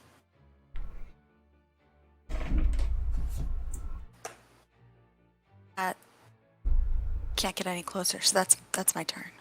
Okay, no double move. Oh. No? All right. Oh. Works for me. That is going to be Celeste's turn. The tendrils will go. They will roll 1, 2, 3, 4. Or 20. Screams echo out from the area once more. Kobold Jones, your move. Oh yeah, we're jumping. You're jumping? Where do you want to go? Yeah, we're going Clown Town. You're going Clown Town? All right. Let's see here. We move at least 10 foot before the jump. 5, 10. You move through the cloud that once was Morgan. 15, 20, 25, 30, I'm assuming? Yeah, that works. As I move through Morgan, I'm gonna do the perfume department, like try to get it out of my face. Like, oh god, I breathed her in. Yeah, it smells very urban in there. Definitely of the streets. Little urchin smell. But yeah, you land. She turned into a fart. I'm a doctor, I know. I'm a doctor, I know. And then I am going to take the dodge action. Okay. And I am also going to use my bonus action for Second Wind. All right, go right ahead. Velithil.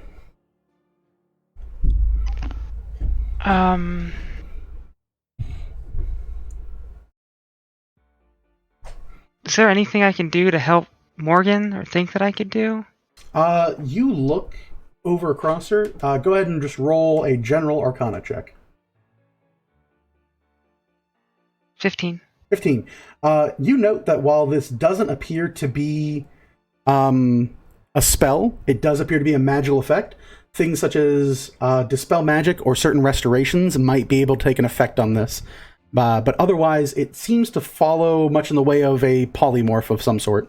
Only it makes people into clouds. Beautiful, happy little clouds. Space dust. Little bits of Morgan everywhere. She's with us everywhere and all around us. JJ, do you have us a spell? I do not have access to it currently. Shit.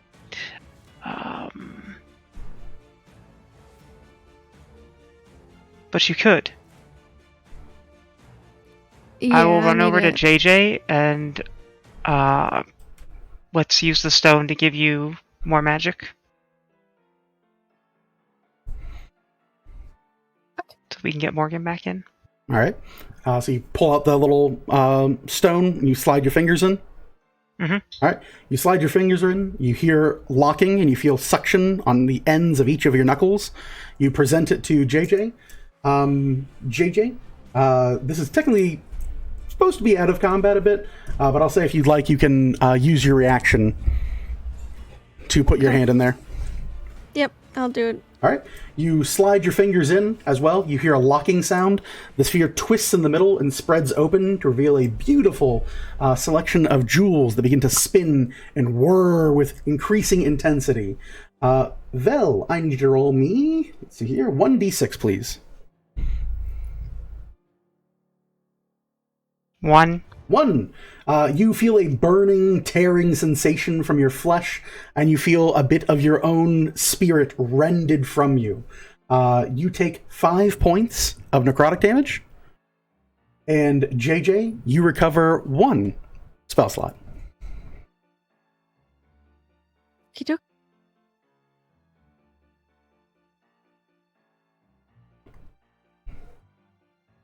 Oh.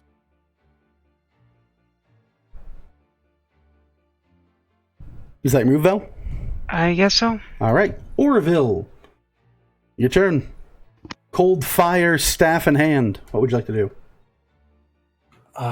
It seems like Step of the Wind has changed since I last read it. It used to be a flat 20, and now it's just my jump distance is doubled for the turn. That is correct. Okay. If that's the case, then I think I just gotta go. I gotta make my way to Clown Town. Going to Clown Town? Yep. All right. 5, 10, 15. What's your jump distance now? My jump distance is 8. 8 total? Mm-hmm. Well, you can include the 5-foot part. So it'll be 15, so it'll go to 20. There's the 5-foot you jump. You land on this part, then run up. You have 35 movement, right? 45. Oh, geez. Where do you want to be? You have 10 foot left. I have 10 feet left. 10 feet left after that. Can I get into attack range? Yeah. 5, 10 to there. Yeah, that's one to the left. Just diagonal through Kobold. There we go. Mm-hmm. And I think it's time to try and wallop this fella. All right. You reach this thing up overhead and attempt to bring it down upon them. Yep. Go right ahead. First attack. 14 to hit. 14, you take a big heavy swing and you see their body twist unnervingly, almost like a viper would, away from your attack. And there's kind of this hissing sound from behind this porcelain face and wide jaw. Oh, you unsettled there, buddy? I'm going to go for a second one. Go right ahead. Even worse. That is a 9 to hit. You another big swing. You hear, I have long since discarded my fear of mortality. You're nothing but a boy waving a stick. Is that your turn, Orville? That's action. Let's move. I guess bonus action, patient defense. Patient defense, all right. Yeah. You hold it. Yep. All right.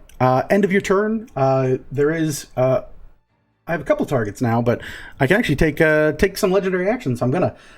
Vito will coil back their hand and then slowly reach forward. You see from under their sleeve a long tendril lash out and attempt to strike you, Orville. We're gonna roll to hit. Boop. Disadvantage, please. Yep. I get a 2 or I get a 7. So I'll take the 2 for a 15 to hit. AC 16. AC 16 will miss. Let's see here. Chunkini's turn in the backpack. He doesn't exist anymore. Oh, that's He's true. in He's a ghost cat. Ghost cat. Aja's turn.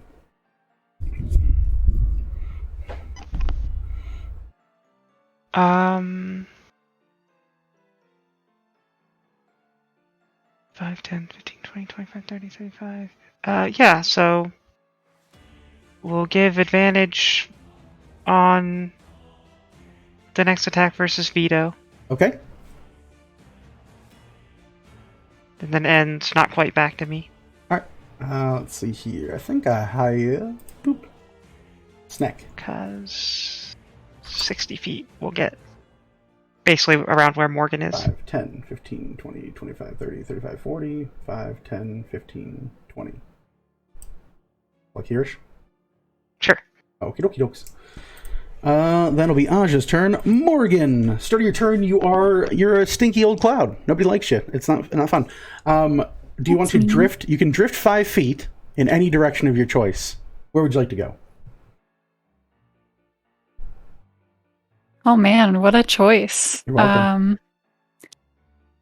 I'm gonna move back, I guess, towards JJ. I don't Okay. know. You softly, fart cloud, move backwards. You see what once was the image and visage of your friend Morgan, now pulled apart in like a particle effect. You can still kind of see her outline, but she definitely is a big stinky cloud person. The cloud begins to disperse at the end of her turn. Morgan, I need a Constitution saving throw. I think the phrase is waft. Oh, you're wafting. I apologize. Yes. Con save, Morgan. 19. 19. You feel yourself begin to slowly pull further apart. This necrotic energy that has forced away your corporeal form seems to tear at your very self. And then you have a moment and you remember, I'm not a cloud. I'm a rogue. I'm a half-elf. I'm Morgan. And you, by sheer force of will, return. Boop. To the corporeal form. And you Yay. plop back on the ground.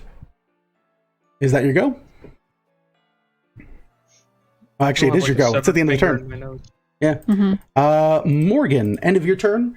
Vito will take another lash of a tendril with a second legendary action against Orville. Disadvantage, right? Yeah. Beep, boop, boop, boop, boop. I gotta click the disadvantage button. Boop, boop. That is an 11 for a 24 to hit. Yep, that one's gonna connect. That one's gonna connect. Let's see here. Attention coming. Beep, beep, boop. That is going to be for 22 points of bludgeoning damage. Can I use my reaction for To reduce it? interception? Yeah. Yeah, go right ahead.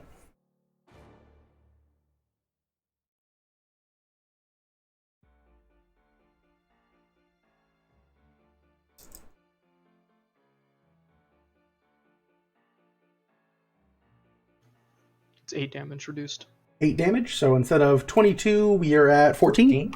14 magical bludgeoning. And I need a saving throw. Your choice, strength or dex. I will take Dex all day. All right, go right ahead.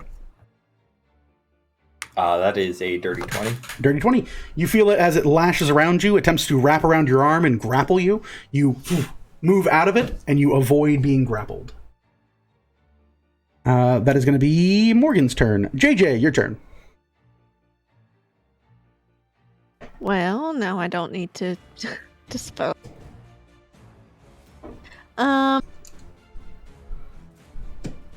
JJ,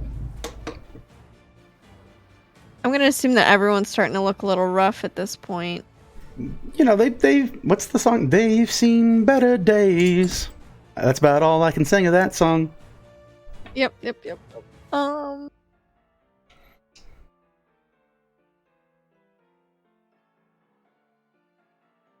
I think I'll have her move up so that she is somewhat closer to the edge, in case folks need her. So 5, 10 to there. Yep.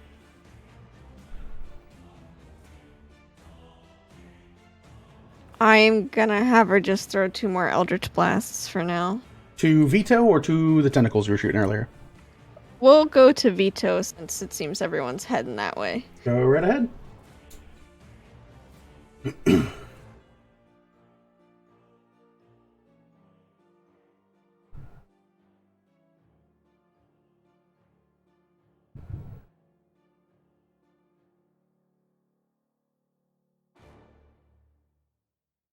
That's 15 and 16. 15 will miss. 16 will also miss. Okie dokie. All You see right. both bolts. Yep, that is good on her. Go for them. All right. End of your turn. Vito will take their final legendary action to once again take a disadvantage strike against Orville. We're going to take a 9 for, I think, plenty to hit. Plenty, yeah. Boop, boop, boop, boop. You're rolling for 3 up there. Yeah, at this point. We're at 12 points of bludgeoning damage. Okay. 3d8, and I roll a 5. And I need a dexterity saving throw versus grapple. You got it. That is a 9. That is a 9. You are grappled, sir. Okay. All right. Oop-a-doop. Oop. Grappled. Then it will be Vito's turn. The actual start of the turn. Legendary actions reset. I'll get all 3 of my poker chips back. Vito has a creature grappled in his grasp at the start of his turn. So he will take an intrusion attack. Orville, I need you to make me a Constitution saving throw. Con save, you say? Con save, I say.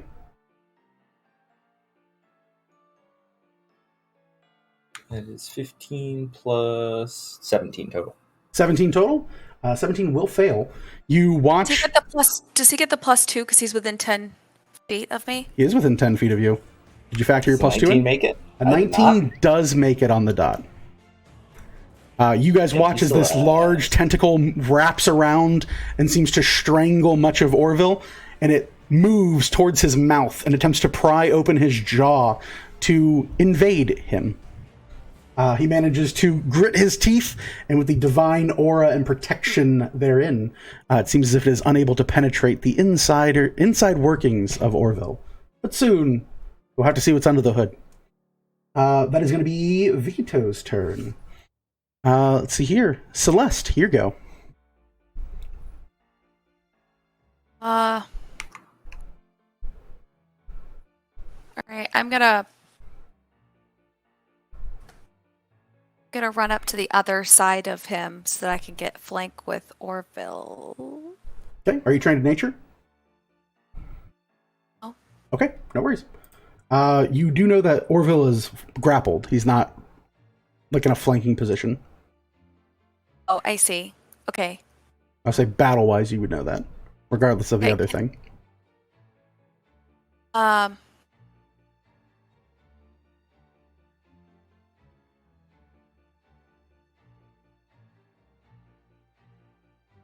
I hit.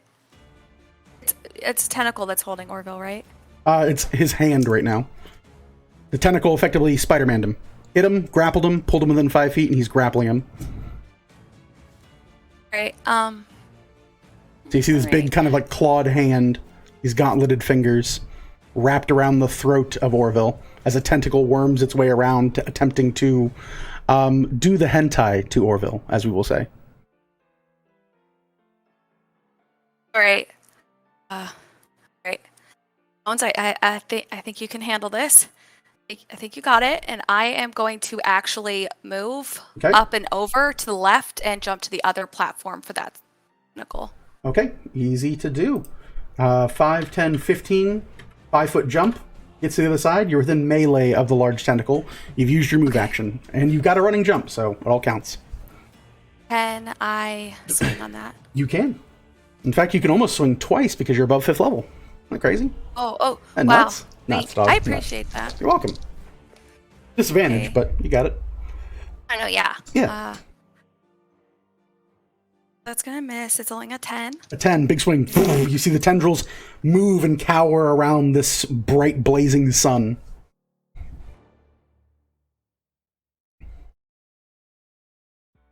It's a 14. A 14, another swing. Big, heavy miss across the tendrils. They move eerily around you. Is that going to be your turn? Okay. That is my turn. All right. Tendrils' turn. All of them will do what they're doing. Oop, I need one more. 13, 16. You continue to hear screams from the beyond. That is going to be the Tendrils' turn. Kobold Jones's turn. All right, so I'm going to go 5 feet diagonally to the left.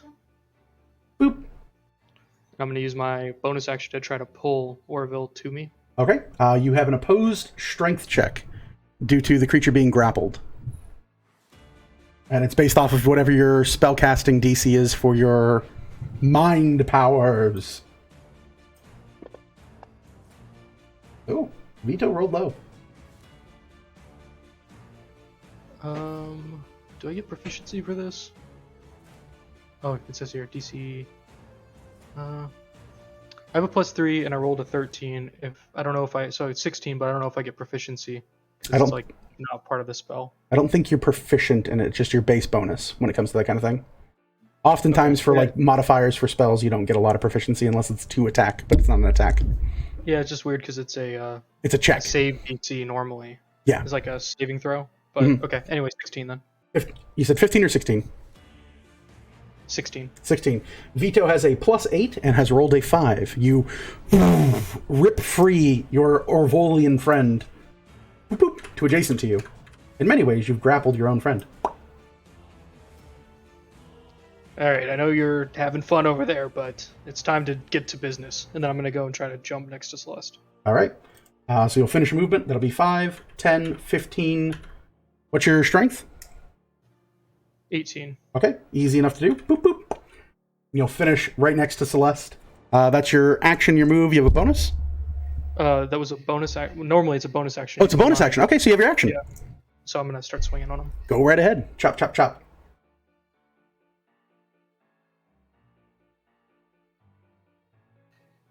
26 to hit.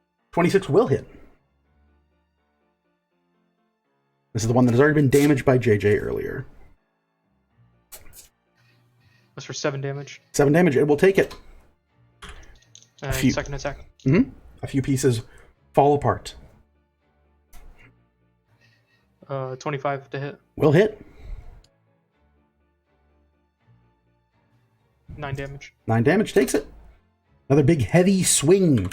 You see it, pieces of it being chopped away by your magical axe. That is the end of Cobalt Jones's turn. We will take a legendary action.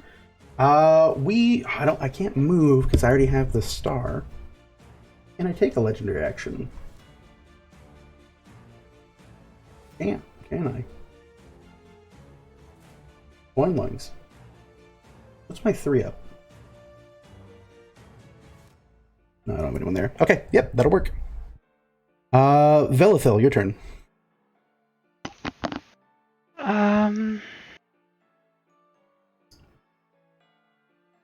I'll move up next to where Aja is. Mm-hmm.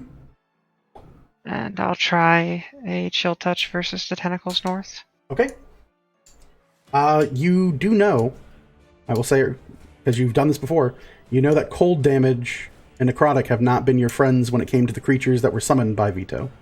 I was never really sure from the way you described it. Was it half damage or nothing? It's like half is what it would be, yeah. That's fine. That's okay. Literally all I can do right now. Okay. I was like, your character would have noticed. And I thought it was half because of the way you described it, but if you were telling me now it was nothing, I'm like, oh, yeah. No, it's fine. Well, just like, I will go into that, like, ball. Yeah, gotcha. And cry. The wizard going, shit. 20. 20 will hit. Yeah, I did not have good cantrips ready for any of this. That's fair. 5 necrotic. 5 necrotic? Alright. That is Vel's turn, or Vil's turn.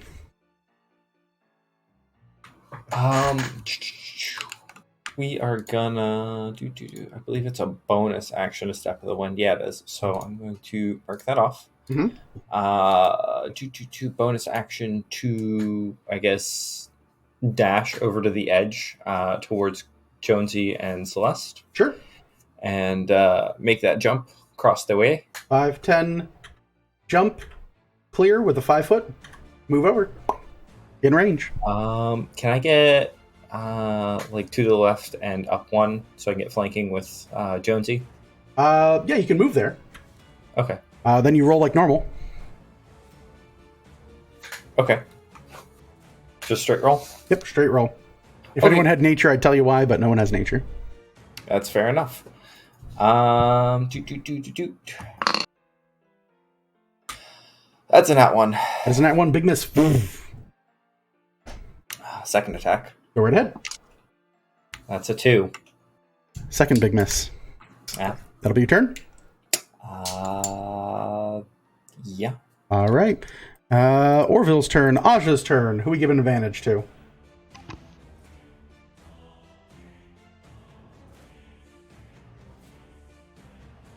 To Celeste. All right. Celeste, you have advantage on your next turn. Aja will move. Boop. 5, 10, 15, 20, 25, 30. 35 to here. 40, 45, 50, 55, 60 to there. End of Aja's turn. Morgan's turn. Can I try to get my hand back? Try to get your hand back? Yeah. Sure. Like, kind of dismiss the sword. You take a bonus action to attempt to commune with this weapon. Go ahead and give me a charisma check.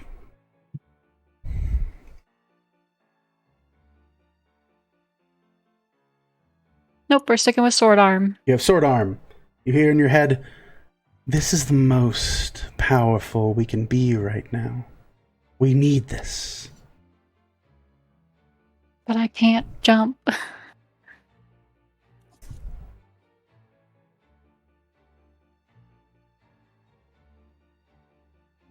That's your bonus action. You have a movement and an action left.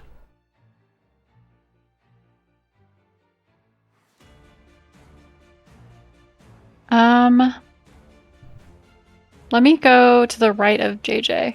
To the right of JJ? Mm-hmm. Boop, boop, boop. So there? That's all I'm gonna do. Yep. All right. JJ, your turn. Do you want to take defensive or any of that stuff? Defensive still gives you advantage on deck saves and such, too. Against maybe, I don't know, like a laser beam that comes out of someone's eyes might be helpful. And I have advantage on deck saves anyway. Oh, that's also true. Never mind. Fuck it. Screw it. Who gives a shit? You right.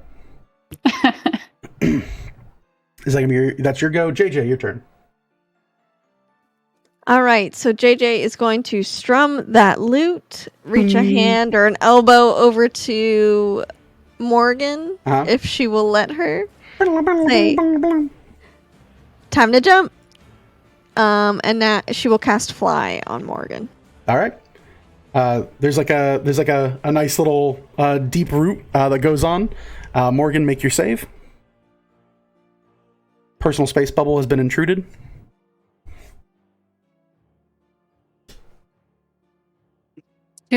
Two. Go ahead and make a melee attack with your short sword against JJ. You don't have advantage. I'm assuming Vel's not going to help you sneak attack the bard. In that one. Oh, you turn and like you kind of do this and you hear the play. She bumps the shoulder to cast fly onto you for a moment, and as you twitch and unnervingly let loose muscle memory, you go to slice at her, but she's already pirouetted partly away. JJ, you're getting good at dodging the rogue there. Morgan, you are now hovering a foot above the ground. If you believe you can fly, you can fly. So yeah, that'll work there. That's the end of JJ's turn. Vito's turn. Whoop. Will recharge. And you know who hates music? People who have their own song and soundtrack that's playing on stream right now. So let's go ahead and we're gonna pew pew pew pew pew pew pew on our dear friend JJ. Pew. Big laser eye beam. 18 on dice is gonna say, oh heck yeah. I need a Constitution saving throw from JJ. Save or gas cloud bard.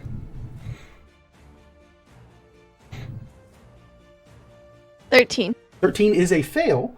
It is going to be 1, 2, 3, 4, 5 of these. It'll come across for 32 points of necrotic damage.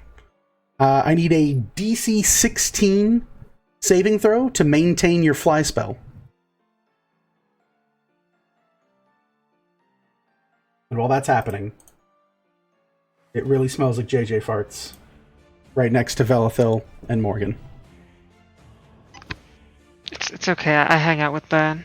Yeah, burn smells way worse than this nonsense. 12. 12. You feel yourself strike out. Morgan, the 1 foot above the ground you were floating, you now drop back down to the earth. And you watch and you turn and look over to see JJ, and there's just a cloud in the shape of JJ, antlers and all. It just sits there and floats among the mist of the stars. You hear, "It would have been simpler to join me." That is Vito's turn. Celeste, your go. Start of your turn, you take 2d4 for being adjacent to one of these. We're getting the hang of this now. It's going to be for 6 points of magical bludgeoning. For start of your turn next to the tendril mound.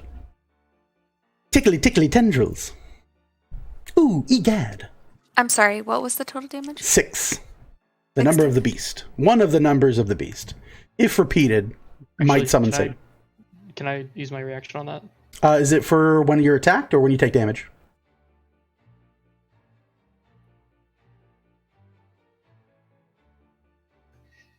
An attack. All right, this is not an attack. This is the same as an aura. It's just starting your turn within 5 feet. Some of the little guys wiggle out and slap you in the face a bit.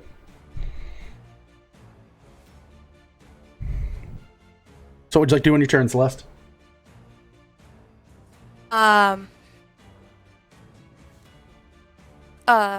sorry. I'm gonna swing on it. Okay, you have a straight roll because of Aja on your first roll. So no disadvantage.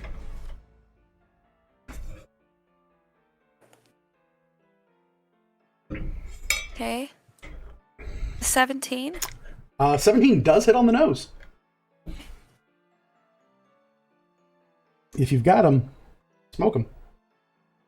Yeah. I'm gonna do that. Okay. 1 second. I have to roll my dice now. I use a smite. Smite, okay. Yeah. 1 less spell slot, 2 more D8. It is an evil creature, but I think it's only for undead that you get the bonus. Not 100% sure on that one.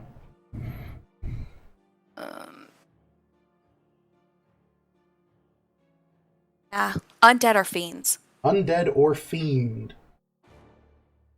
It is not. It's a fae. It's a very mean fae. Okay. Oh, let me reroll that. Much better.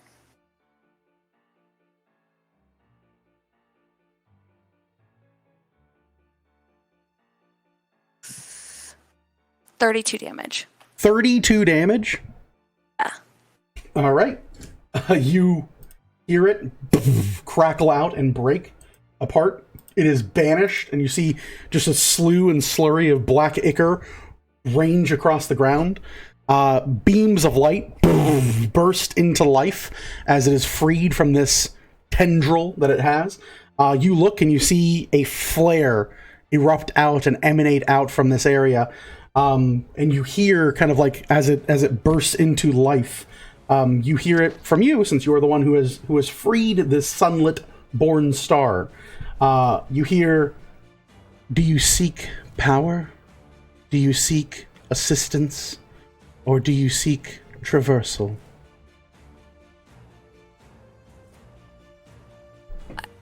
I'm just trying to help you. Don't. It repeats. I seek assistance? Assistance. Sure. You hear the fire itself erupts out and illuminates across you. Please roll 3d10. Okay.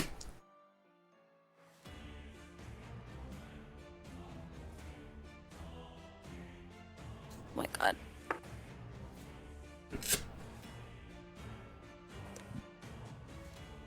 $18. You said how much? 18. 18. Orville, Cobble Jones, and Celeste, you each recover 18 points of hit points. And you see the star burn out and become like the moon. Move. Do I get THP if overheal or no? No, unfortunately not. Okay. Sorry, No bud. worries.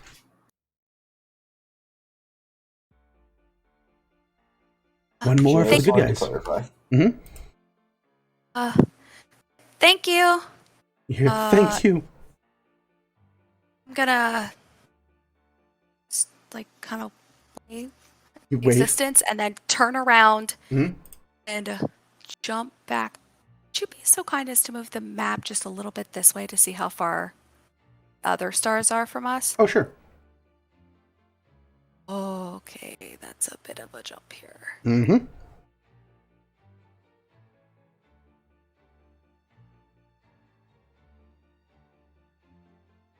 Okay, all right. I'm gonna jump to the other side, back to the Okay. downtown. Easy to do. So are you going to back up to get a running start, or are you going to just jump the 5? Okay. I'm gonna back up. So we're going to back up. We'll move 5, 10, and then we'll do 15, 20, 25, 30 to the other side. Easy to clear the gap. And then that is your action, your movement, your bonus, right? I think we're all good there. I don't think you have anything for bonus. No, we're good. All right. That is Celeste's turn. The tendril's turn. There is one less tendril, so it'll only be 3 of these. You continue to hear screams beyond the veil. Cobble Jones. I'm gonna jump back over. Now, is the 18 a running start, or is that just a? I believe the running start lets you do it as part of your movement, but let me double check. It's been a hot minute. Long jump. When you make a long jump, you cover a number of feet up to your strength score if you move at least 10 feet on foot immediately before the jump. When you make a standing long jump, you can leap only half that distance. Either way, each foot you clear on movement costs a foot of movement from your move action. You could stand, but it'd only be half your strength score. Which I think for Celeste would have only been like 9 foot. So That's the same for me, but if it's a 5-foot gap that I'm seeing there, or it's a 5-foot gap, but you'll have to clear where Celeste is at is the issue. Because you can't occupy the same space. what about the like? What about like above? Well, I guess I still have to move. Yeah, you have to move either way is the issue. All right, fuck it, run. Run it? Okay. So we're going to move back 5 foot. So 5, 10, 15, 20, 25 to there. Yeah, we'll just go ahead and get up and stop wasting time, and we're gonna slice at the clown. All right, moving towards the clown. You see them twist and turn unnervingly. Come to die. It's gonna be a 16 to hit for the first one. 16 will miss. And 15 for the second one. 15 will also miss. 2 big swings. Again, like a dancing cobra. There's nothing but hideous laughter in its wake. I'm gonna pull Celeste 5 feet towards me. Okay. You see her precariously on the edge, and you move her 5 feet from the edge. There are shadows that you can see from the edge. Doesn't seem like a safe place to stay. That is going to be Kobold Jones's turn. Velithil, your turn.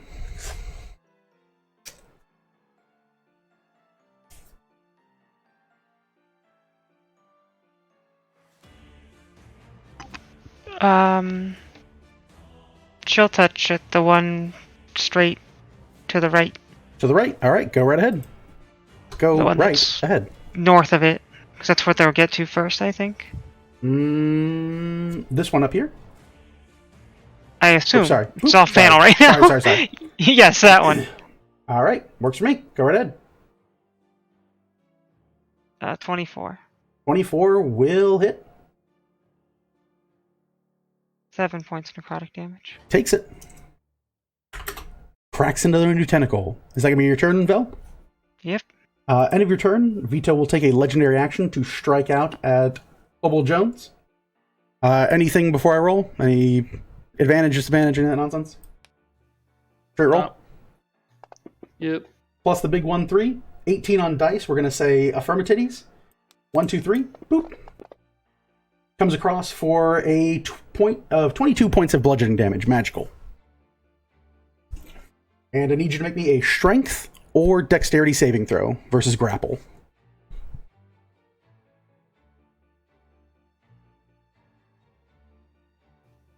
It's a 14. A 14 will fail. You'll become grappled. Boop, boop. That is the end of Vel's turn. Orville, your go. Bonus action. Actually, hold on. Can I just make that as a normal jump? Where's the shortest point of crossing? The shortest jump is a 5-foot gap that Celeste cleared. Okay. Now that she's been moved from the edge of it, you have no problem clearing that gap. If you have 5-foot movement or more. Yeah, I've got 8 strength, so I'm good on that jump. Okay. So 5, 10, 15, 20, 25 to there. Yep. You have 20 more movement. Where do you want to I would like to waylay on Vito as I do a drive-by towards the right. Okay, so 5, 10, what we could do, 10, 15, 20 to there, and then wail on him? Yeah, looks good. Take your attacks. 2 swings.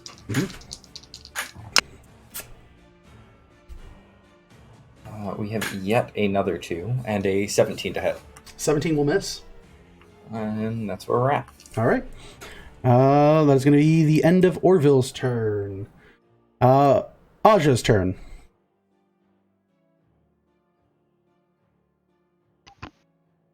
Um, 5, 10, 20. Flies over to be right below that little rock there. 5, In the 10, center. 15, 20, 25, 30, 35, 40, 45, 50, 55, 60. Yeah, but would have gone down too with it. That one? Yeah. Okay. Yep. Good there. Morgan, your turn. Feet on the ground.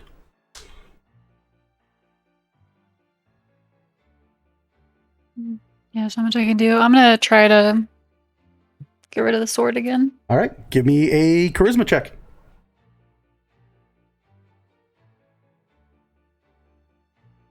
The 9. A 9. You shake your arm up and down. The blade remains.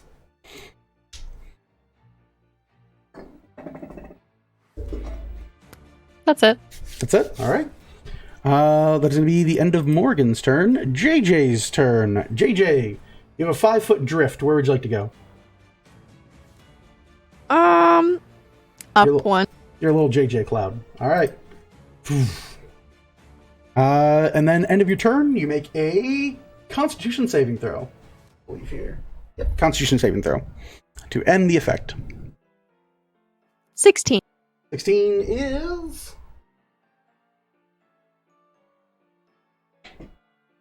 not enough, unfortunately. You begin to further dissipate in the most unfortunate of ways. Oof. You take 22 points of necrotic damage. She's dead. You're down. You corporate down onto the ground. Boop. Boop. And you see, covered in rainwater and blood, Velithil, there is a big dropped JJ there. Her body has a little bit of momentum. If she is not cared to and brought conscience, or grappled, she might roll off on the start of her next turn. That is JJ's turn. Vito's turn. Roll for recharge. 6 on the die says yep. Cobalt Jones. I'm gonna try to investigate whatever happened to Cobalt Jones. If you give me a Constitution saving throw, I'd appreciate it, my guy. Big fan of that. Big fan of that. Trying to see what's up in your noggin. It's a crit. It's a crit. Well, I won't see what's up in your noggin this turn then. That's fine. I'll figure out your friends later. The trick is there's nothing up there. It's just empty. It's empty bullcrap. You attempt to get poked and prodded, but unfortunately Vito is unable to impale you, and seems to be rather calm about it, which is kind of nice. Celeste, your move. Okay.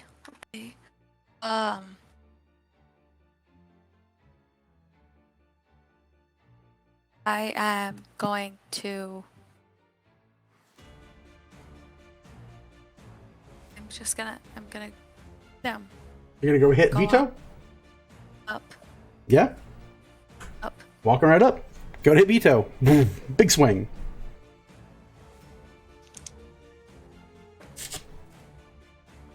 It's the same on both dice. It's great. 22 to hit. 22 will hit. Okay. See, and people say disadvantage is bullshit. Hitting like crazy.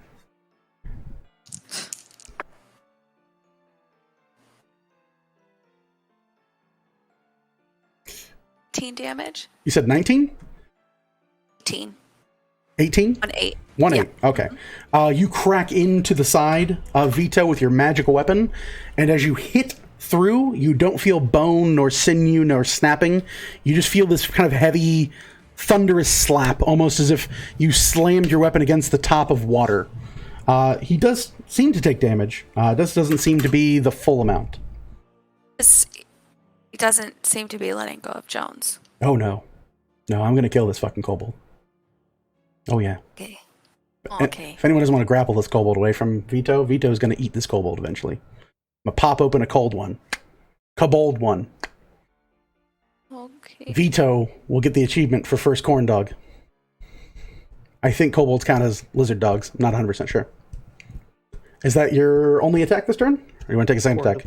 Oh, I'm gonna go again. Okay. Do you want to forego one of your attacks for a grapple attempt, or do you want to swing again? Can I do that? You certainly can.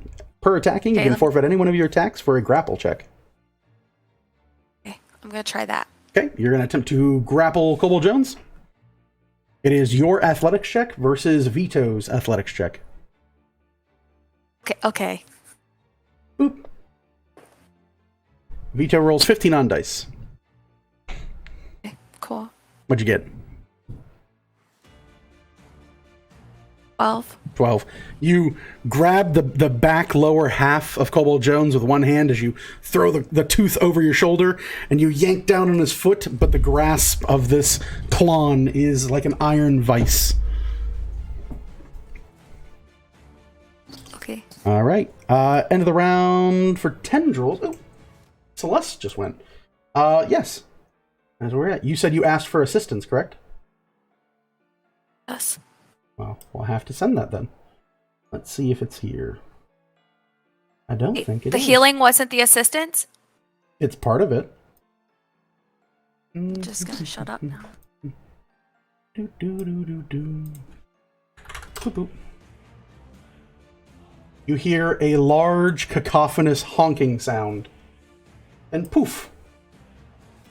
A very small-looking elven man, frail, covered in blood and black ichor, wielding a brightly glowing sword with blazoned wings, kind of looks out in the area and goes, "I'm heroing! I am heroing!" And then looks around and goes, "Where am I? Why is there no sun? Over here! Ah! Over here! I don't like it!" This way! Come over here.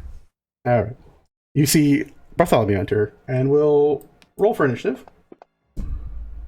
And yeah, get a 3. That seems about right. Okay, cool. So after Orville.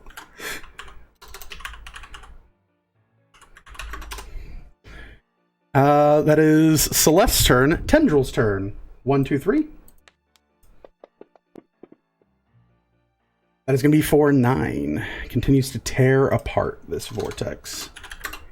The screaming intensifies. That is their turn. Kobold Jones. All right. First thing I'm gonna do is I'm gonna try to push this guy off of me. Okay. 5 feet as a bonus action. I will. It's a DC. I will tell you this right now because you are a smart person. He has not moved, and you note his tendrils are through this stone connected to those 2 floating stars. The big scary thing with Ursula legs has not been walking around murdering you people, and has been very stationary this whole time.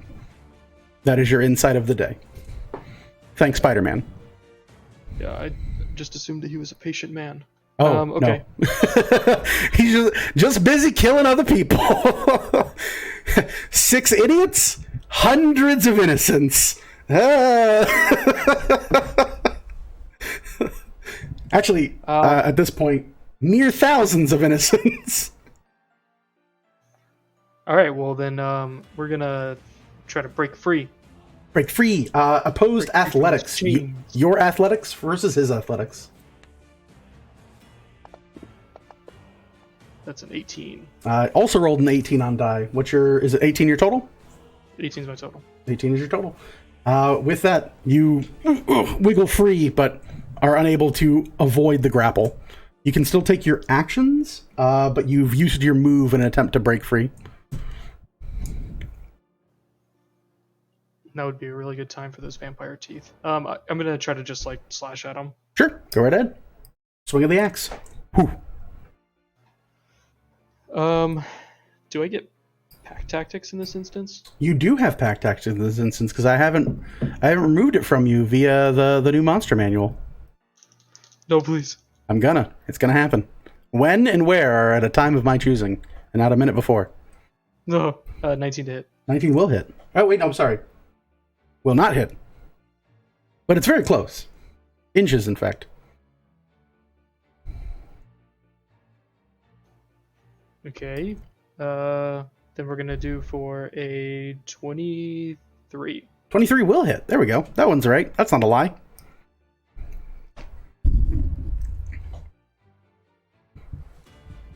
And then I'm gonna use maneuvering attack. Okay. So when I hit with a weapon attack, I can expend my die and do more damage. And then I also can give somebody a reaction and move up to half their speed without provoking attack of opportunity from target of my attack. Okay. So Can you give that to on yourself? Orville. A creature that can see or hear you. So I think I can hear and see myself. Yeah, I don't see why not. It's a force movement ability. Sure. Your speed is currently 0 when you're grappled, though. That's the only issue. It's not force movement. It says they move their speed, right?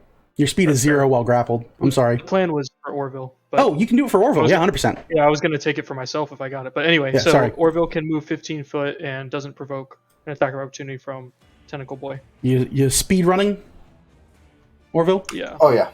5, 10, 15 to the edge. I think I need to get a running start here. Well, what's your jump distance total? My strength is 8. So, yeah, you're gonna need some jump distance. Yeah. So probably like, I mean, it's still there. You're just gonna eat 10 feet to make your jump, no matter how you do it. Mhm. Yeah. You just diagonal back and then go. Yeah. And it's for 14 damage. 14 damage. Yes. You slice through with your magical axe, and it doesn't seem fully effective, but you do deal damage to this creature. It hisses in pain. Let go of me, you slut! That'll be Kobold Jones's turn. Velithil's turn. We'll quickly grab JJ to stop her from rolling, All right. and if I can also then shove a potion down her throat. Sure. Either way works. You either bring them to consciousness so they don't roll off, or you grapple them. So Yeah, potion will good. work as the action. I'd say you can do both, but you're I got one of those. yeah, you have the ability. You physically have the ability. Not that you're not disabled. You are 8, 12, 13, 17. All right. JJ, you heal for 17. Mm-hmm. Anything else for your turn, Vel? We'll step down 1 so that I can get the 10 feet I need next time to run across. All right. Seems good to me. Actually, it doesn't take an action, right? I could just... Yeah, it's just part of your movement. As long as you move 10 feet in a straight line on your turn, it's a running jump. Yeah, I will... So that was 5, then 10, 15, 20, 25, 30...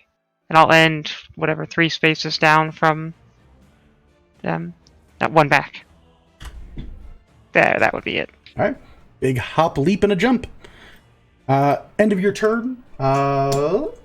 Vito will spend 2 legendary actions and attempt to crunch the creature he has grappled. Kobold Jones, I need another Constitution saving throw.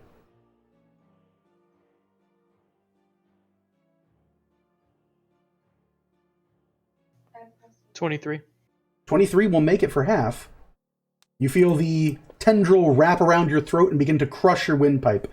It rolls 11, so instead you will take half. I will round up to 6 for you, sir. 6 magical bludgeoning damage as it attempts to crunch you in its grasp. Cloud Daddy! Good. That is Orville's turn. Alright, bonus action, step of the wind, big old jump to the right. So it just doubles your jump, so 5, 10 to there. And then do you want to continue your jump because you've already moved 10 foot in a straight line? Okay, I was thinking down 1 more row and then just straight across the large chasm. 5, 10, 15, you have a 20-foot jump? It would be at 16. Let me roll when you're short. Let me see here. Let me double check. Okay. Rule assumes the height of your jump doesn't matter, such as across a stream or chasm. Mm-hmm. Okay, so you can buffer 5 feet. Go ahead and roll me you can attempt it. You can attempt it, but it is a DC 15 acrobatics or athletics check to add 5 feet to your jump. Is there any way to, like, kind of pole vault off the stick to do so? Ooh. I'd give you advantage on the check. All right, sounds good. All right. Can you not go down and go to the bigger one? You could. You could jump down to here. And then run across. Because that's only 10 feet. I mean, if I don't have to make the check, sure, I'll do that. Boom. 5, 10, 15, 20, 25, 30. Melee range. Vel, why do you have to be smart, though? Because I can't do anything else this fight. Just let him be dumb and die for me. D&D's about risking it all for a dice roll. I will be the leader, and I will give him advice, and I will say, good job, you killed everything. Glad you still have me here. Accurate. At least this time you can't break your neck. Ooh, that's true. Just fall infinitely. That's true. Just fall into the void. Can I get this in frame? Yeah, sure. Oh, sorry. Big scary tentacle. Yeah. Is it just tentacle? Do I have any sort of feeling that bonking this star would share the light and help fight back against the tentacle? You're not sure, but it is bright enough that it does look like pure sunlight underneath this shroud of tendrils that is slowly crushing the light out of it. You do note a number of these tentacles are through this source of light, much in the way that you all portaled here. They seem to be using this as their doorway to the world. Ah, okay. Well, then I'm going to swing on them. All right. 2 swings. You're looking for a 17. Does an 18 hit? Yes, it does. All right, and that's 2d12, right? Yes, it is. That is 14 total. 14 total? Yeah. All right. You hear hissing out, and damage is dealt, cleanly cutting into these creatures. Second attack? That was both attacks. Oof. The other one was a 4 on dice. No bueno. Mucho no bueno. That'll be your turn? Bonus action, step of the wind, movement, attack? Yep. Seems good. End of your turn is Bartholomew's turn. Bartholomew will spread their large golden goose wings and fly 5, 10, 15, 20, 25, 30, 35, 40, 45, 50, 55. Look over at Kobold Jones, be like, "Do you have it, buddy?" No. Oh. Well, fly back over. Use diagonals instead, and just take attacks on the big scary guy, because that's all he can really do. All right. 13 on dice will hit. Boop. It's going to be for 16. All right. You see a big, heavy, cleaving strike cut through this creature. And you see Vito howl in pain as a bright, radiant blade cuts through the back of him. He goes, "Let go of my friend!" And that's all Bartholomew has. That'll be Aja's turn.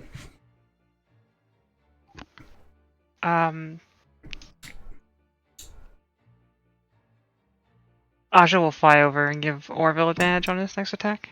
All right.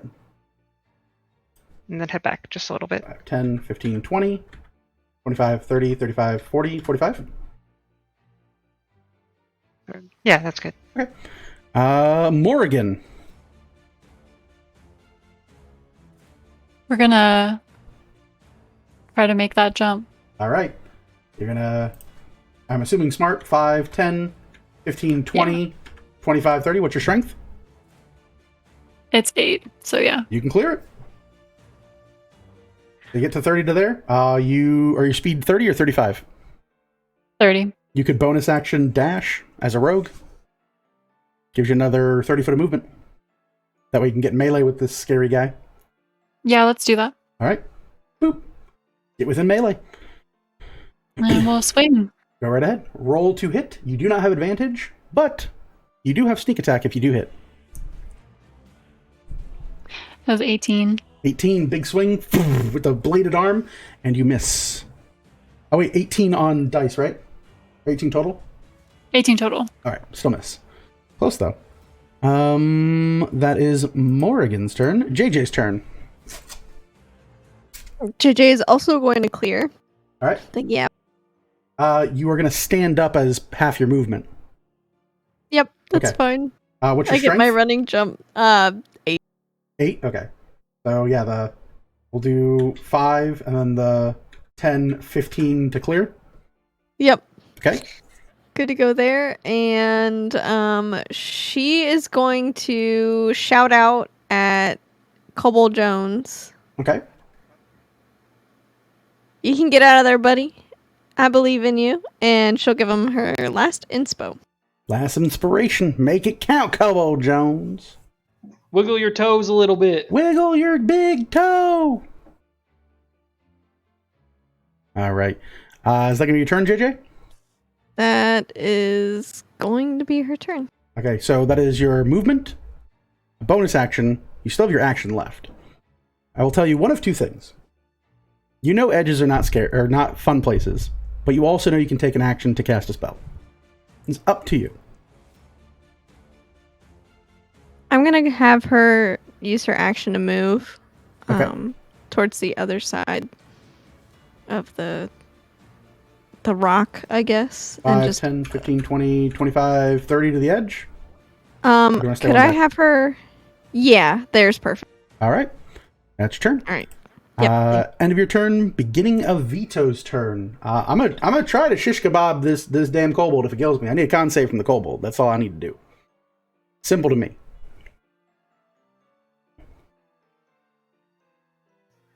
21. 21 does make the save. You hear again this kind of crunching and withering feeling across you. Vito hisses, and that's about all Vito's gonna do. Celeste, your turn.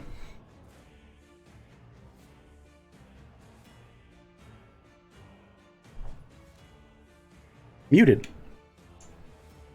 No, I was speaking aloud to myself. Oh, fair, yeah. I need you guys to hear all of my bantering. Oh, the banter's the half the fun. That's what Spider-Man says.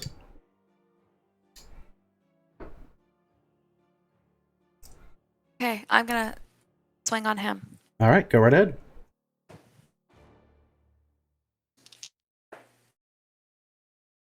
Okay, it's 17 to hit, which 17 will miss. and that's another miss. 2 misses, big swings. Big misses. End of your turn, Vito is going to spend 1 legendary action and take a swing at you, Celeste, with his offhand. Okay. I believe we have a 14 on dice. This is going to register. It's not going to register. Okay, go it again. 30 is going to be a 16 to hit. Oh. Nope. All right, that'll be the end of your turn. Tendril's turn. 3d8. Boop boop boop. Can I actually use Hellish Rebuke? Does it have to hit you, or is it when it attacks at you? It's when a creature deals you damage, right? Oh yes, you're correct. Yo, I know some stuff, not a lot, but I know Sorry. I know a thing or two about a thing or two. That is going to be the Tendril's turn. Cobble Jones. Ain't looking good for you, What boss. up? What up, dog? All right. Well, I'm gonna try to escape my chains again. All right, go right ahead. Opposed athletics. You do have your bardic inspo. You can check after rolling. Vito has an 8 on die. Put my toes into it. Put your toes into a girl. That's a dirty 20. 30-20 with an 8 plus Vito's 8. That'll only be 16. Cobble Jones, you break the grapple. Hell yeah. That's your movement. You have a bonus and an action left. We need to free these stars. Free the stars. I'm gonna rotate all the way around Okay, if I can, and be on the other side. sure. 5, 10, 15, 20. I'm gonna swang on them. Go right ahead. Roll at regular. No pack tactics either. Oh, I guess you do have pack tactics. Yes. You just don't have flanking against this creature. Okay. That's a Somewhere the wizards 19 are to hit. working against you. 19 to hit will miss. The rules change in the middle of one combat. Yeah. There's just like 6 wizards, one of them named Perkins the Wizard, who is like actively changing the blood pool of kobolds. And that second one is a crit. Oh, crit will work. Go right ahead. I'm gonna do a maneuvering attack Sure. again. Okay. This time towards Buddy. Okay. And I'm gonna be like, Buddy, get your ass over the tentacle. I'm good now. Oh, sure, okay. I mean, yeah, sure, okay, we're going! The little golden goose wings starts flying him away. 15 feet, right? Yeah. 5, 10, 15. Starts hovering. He has like that, like, the wings are carrying him kind of thing, like hunchback. Doesn't really look majestic flying around. Kind of looks a little sad. Sword's a little too heavy. 15 damage. 15 damage? We'll take it. At least part of it. And that's my turn. All right. There we go. That'll be Kobold Jones's turn. End of Kobold's turn. We're going to take a swing on Morrigan with our tendril. Bleep boop. Morrigan does a 31 hit. Only barely. Shit. Okay. Well, since it barely hits, I'll at least roll damage on it. Gonna come across for 23 points of bludgeoning. Gonna uncanny dodge that if I can. Hey, what did I say? 23? Nah, I meant 12. I meant 12 though. Oh, thanks. I meant 12 though. You're welcome. I'll do that for you, girl. That's for you. Hey, Hey, what's up? I do need a strength or dexterity saving throw though. gonna go Dex. Dex, go ahead. Shocking, I know.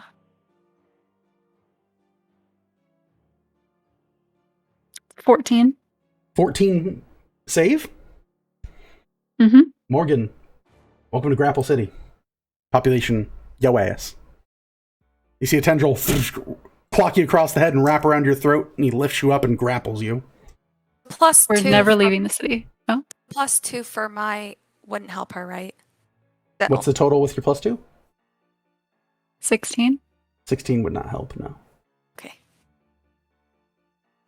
We're never leaving the city. We're never leaving this city. We're not leaving! That is going to be... DM, does Morgan's inner friend have anything to say about getting grappled? It doesn't like being touched. That is absolutely true. Morgan, do you want to make a saving throw versus being the bad touch? Do I want to make a saving throw versus what? Versus being touched? No. Oh, cool. Make a attack as a reaction, please. Just like a... A regular attack? The same thing against all your friends. You do technically have sneak attack because you have friends within 5 feet. She did use her reaction. Oh, you did? Yeah. On Uncanny Dodge, right? Then never mind, bitches. I was like making me second guess myself there, Orville. I'm like, no, I think I should be right, but you're right.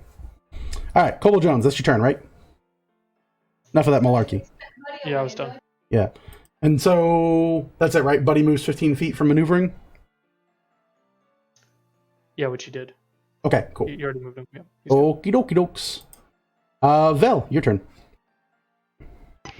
If I step up 5 feet, can I tap Morgan on the heel?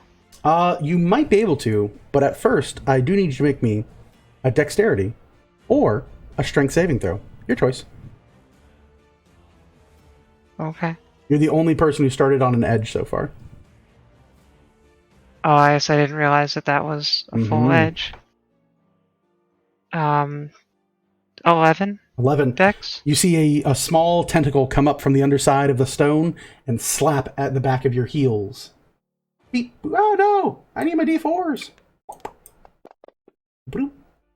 It's going to be for 7 points of bludgeoning damage. But you did not fail by 5 or more, so you are not grappled. Continue your turn as normal. It's just a really bad. Step up 5 feet, Mhm. tap Morgan on the heel, say the Huggy Bears are with you as I cast Guidance. Okay. So she gets a D4 to her next saving throw or ability check. Yeah, Okay. hopefully you're going to try and escape. And then, so that's 5, 10. I guess I will move right behind JJ. Okay. Right? Keeping 5 feet away from the edges, yeah. Well, no, I mean the other side because I need to get a running start to get across there, right? Here or there? There. Okay, works for me. That gonna be your turn, Bill? Yep. I'll take my final legendary action for the turn, and we're gonna freehand strike Kobold Jones, because fuck this guy. 9 on dice is a 22 to hit.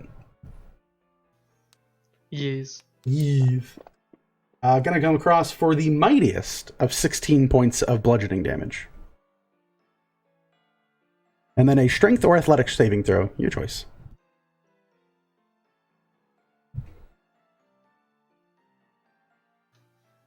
There's no bueno. That's a 9. A 9. We're all in this together, 'cause we know we're all stars, and we sing. Okay, cool. That is going to be Vel's turn. Orville. Start of your turn, you take 2d4 for being 5 feet of wiggly tentacle boys. 3 points of bludgeoning damage to your face. To your face. Got it. Oop. Don't escape. That is marked. I guess we're just gonna waylay on these tentacles. Waylay! 2 decks. 2 attacks. First one. At advantage. Nat 20. Didn't need it. Oh, it feels good to finally fucking hit something. So it's gonna be 44 or 40-12. Or D12, sir. D4s would be way better. You should roll the D4s instead. I like that way better. If you don't read your weapons or spells and you just want to roll D4s, I'm super down for that. That is 29 points. 29 points total? On that attack, yeah. I'll take it. Go to 30... 47. Mm-hmm. Seems good. Second attack? Seems good to me. That is not going to make it. Oof. You still have your bonus action and your movement. What do you want to do? Bonus action, flurry of blows. Punch, punch. Punch. Your attacks are considered magical with your offhand? I am level 7, I believe so. I don't know. I'm I asking. have ghost punching. I don't know how that works. I assume so. But I ask you to know your stuff. I just know it matters for me.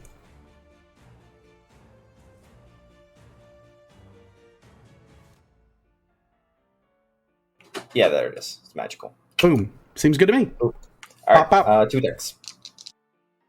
Martial arty. Both are 15 on die for 22s to hit. That'll hit. Roll the first one. Magical bludgeoning. What do we got? 5 total points. 5 total points. Reduce down. Will still be 3 points of damage. Mm-hmm. Second attack. You see it explode into a pile. The second attack hits the open air as you swing through just an open fist. The star flares to life. It asks you the same thing it asks Celeste. Can I get the options again? Power, assistance, or transportation?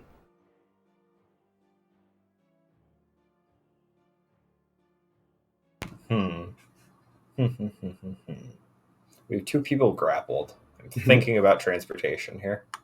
That's fair. Transportation. Transportation? Okay. Mm-hmm. Yeah, it is up to you. Each target on the map can be moved up to 60 feet. Oh, right. So, can I get Buddy 60 feet towards these lower tentacles? 5, 10, 15, 20, 25, 30, 35, 40? Yep. I guess you wouldn't want to be base-based. You're smarter than that. Yeah. Myself, I'll put on the left side of the other star.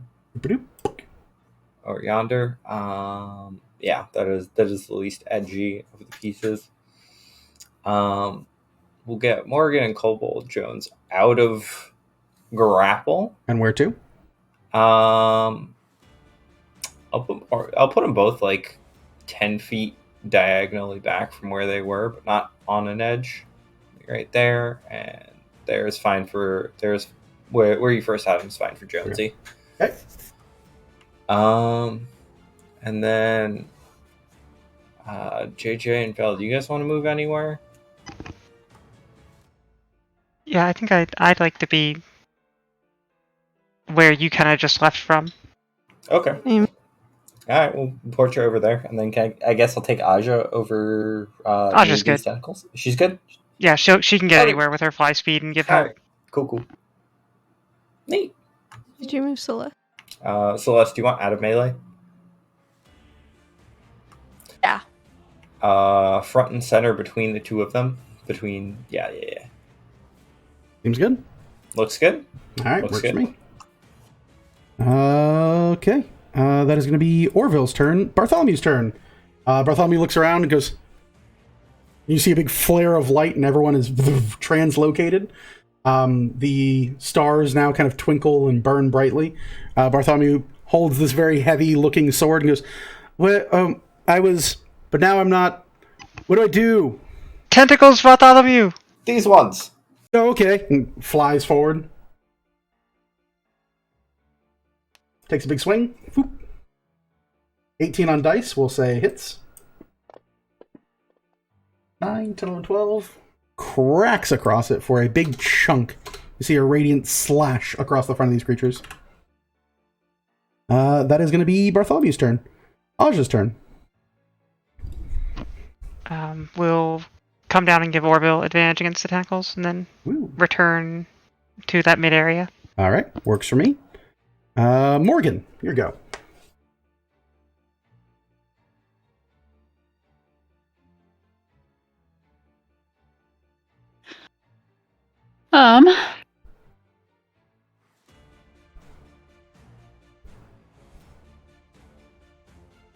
We're gonna go up and swing again. All right. Boom. Big heavy swing. You want to hold your attack until someone's within 5 feet so you can trigger a sneak attack? I already rolled, so that's up to you. I would hold it, but that's fine. If I didn't just hit it. You have to re-roll. You take your D6 plus right now, or you take all your bucket of D6 later. That's up to you. You will have to re-roll your attack. You wouldn't get sneak That's attack fine. right now. Yeah, that's the issue. Yeah, I'll wait. You wait. You lock your arm back like a tomahawk chop and get ready to slice in this person whenever someone moves within 5 feet. That is Morgan's turn. JJ, your turn.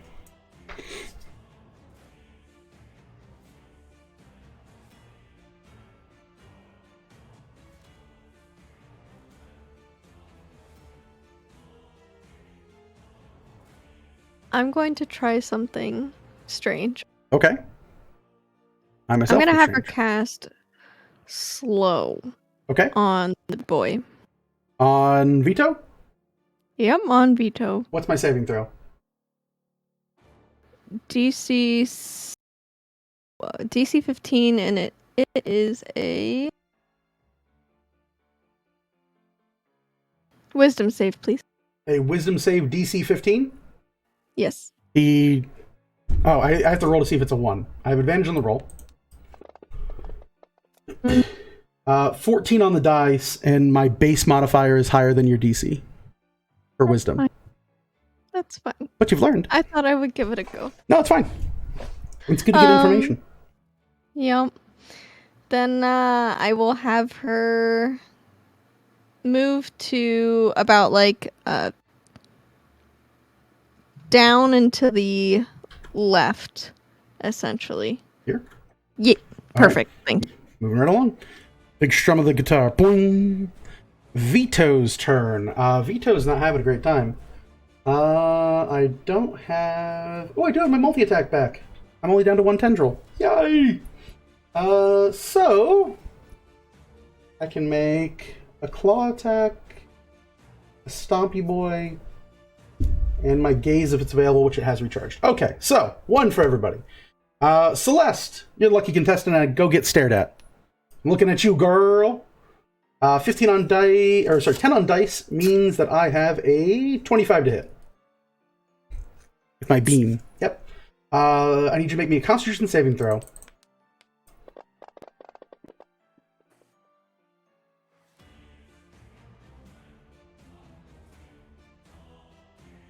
It's an 18. 18? 18 will not make the save against the beam. You have factored in your own bonus, right? Because your creature within 5? Okay. So close. You evaporate. You're going to take 34 points of necrotic damage. Oh. Okay. Then we're going to make a claw against Morgan. Sorry, if I'm resistant to work, it's just half, right? It's half damage, yeah. Thank you. So you'll instead of 34, you'll take 17. 17? Yep. Okay. Morgan, 16 to hit. 16 versus hits. AC. That hits? Mhm. Ooh, goody. I need a dexterity saving throw from you. Versus grapple. I can do advantage though, right? Yep, you still have advantage. You can see it coming. A +2. That's a crit. Okay, you are So not grappled. 29. Ooh. That'll work. You are, however, going to take 23 points of damage.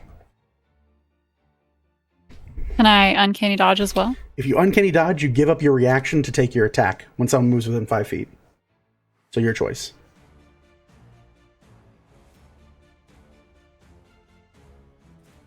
Yeah, I mean, I've got to. Okay. So you can uncanny dodge. So instead of 23, you'll take 12. Bludgeoning. But you get knocked out of your held action. And then finally, you feel the ground tremble around you. Kobold Jones, you hear a crunching sound. A area above you opens wide in dark abyssal shadow, and a flurry of large tendrils rain down upon you as a dimensional stomp is dropped on top of you. I need a dexterity saving throw.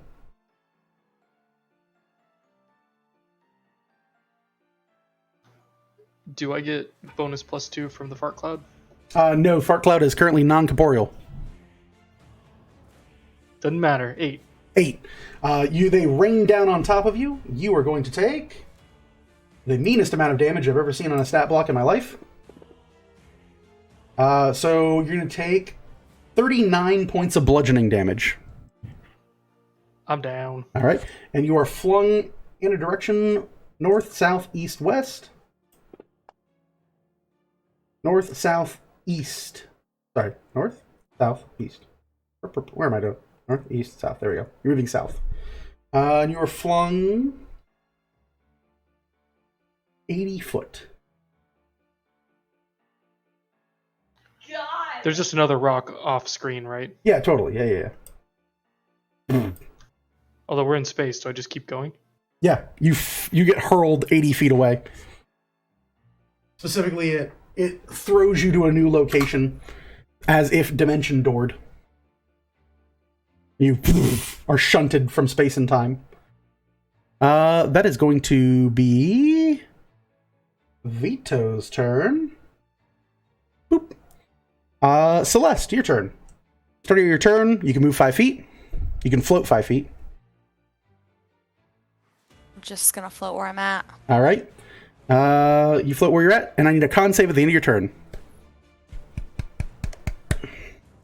Roll 1 higher. I believe in you. What? That's a 23. That will do it. You, at the end of your turn, boop, come back, and you are shunted back into yourself. You look around, and you hear, "Ah!"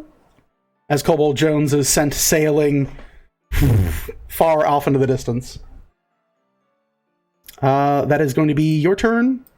End of your turn, Vito will spend 3 legendary actions to recoil. As I only have 1 tendril left, I'm taking the star with me, baby. Can I move it? I think I can. Where are we at? Which one is it? That one. That's my star. Oh, goobers. It's not going to move it. We'll move with the tentacle. We'll say the tentacle has it. We grapple, and we've moved the star to Vito. He can put it anywhere within 5 feet of himself, so I'll put it here to be an asshole. That way people take damage at the start of their turn. Yeah, that would be good. That is the end of his turn. The tendril's turn. Only 1 left. Boop. That'll be for 8 more. 25. Screams echo out in all directions. Kobold Jones, death saving throw as you are hurling through space and time. Can you use Bardic Inspiration if you're unconscious? I don't know. I'm going to allow it. Why not? That seems funny. Is it a D8 or a 10 at I this don't level? D8 still. I wish it was D10. Still a fail. Still a fail. Oof. One step closer. At least it's not a nat 1. One step closer to death. That'll be your turn, Kobold Jones. Velithil. You look and Master Hand just flicked one of the players off stage. There's a little fiery explosion where Kobold Jones used to be. You've definitely lost a stock on that one. Yeah, I don't have an answer to that problem. I'm gonna use the only spell slot I have to fire magic missiles at the tentacles. All right. Pew, pew, pew, pew, pew. 10 points of force damage. 10 points. You see it strike out and tear into this creature. It hisses and withers. Is that going to be your turn, Vel? Yeah. Orville, your go. Alrighty, what are my movement options here? So if I'm looking up to, it's a diagonal of more than 20 or more than 15. So I am gonna. Orville! Yes, so. Grab onto Buddy's legs!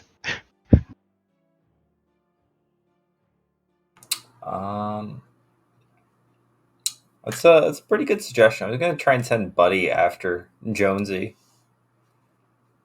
That's better, actually. Yeah, I can step in the wind and go straight up the 15 and make it to the edge of the medium rock from that gap, 10. right? No, straight up from where I'm at. Oh, straight up. So Like 5, just 10, straight up. and then Yeah. 15 foot Jump jump. at 15. Yeah, you can get there. Okay. And that's 25. 25. 30 to get to the middle, and then continue a jump. Yeah. 5, 10. Uh-huh. And 45. And another 5. Yep.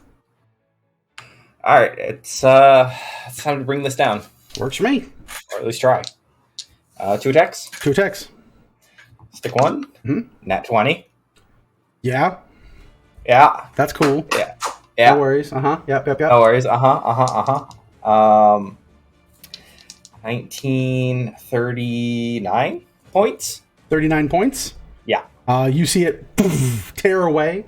The star erupts free of the tendrils, and there's a hissing sound from Vito. The star again avails you. Do you want power, assistance, or transportation?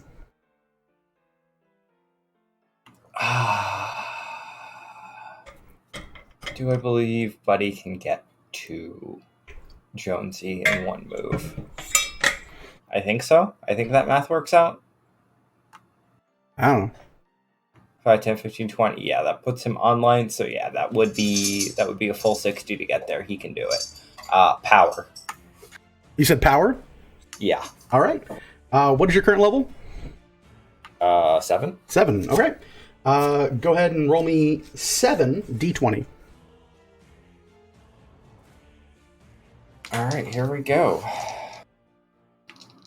I'm just gonna do it on That's fine. in our Discord All right. for ease. Yeah.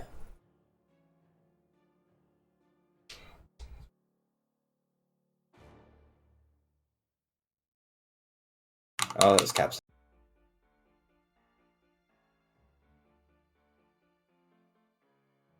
Total of 81. 81. You see the small light flare into existence. It burns with a radiant gaze. And you see, as it does so, it bounces a ray of pure sunlight across the various freed stars and burns into the side of Vito, dealing 81 points of radiant damage. Oh boy. You see Vito twist and turn and hiss at this. It goes, Again, you have taken things from me. Soon you will die for it. Is that going to be your turn, Orville?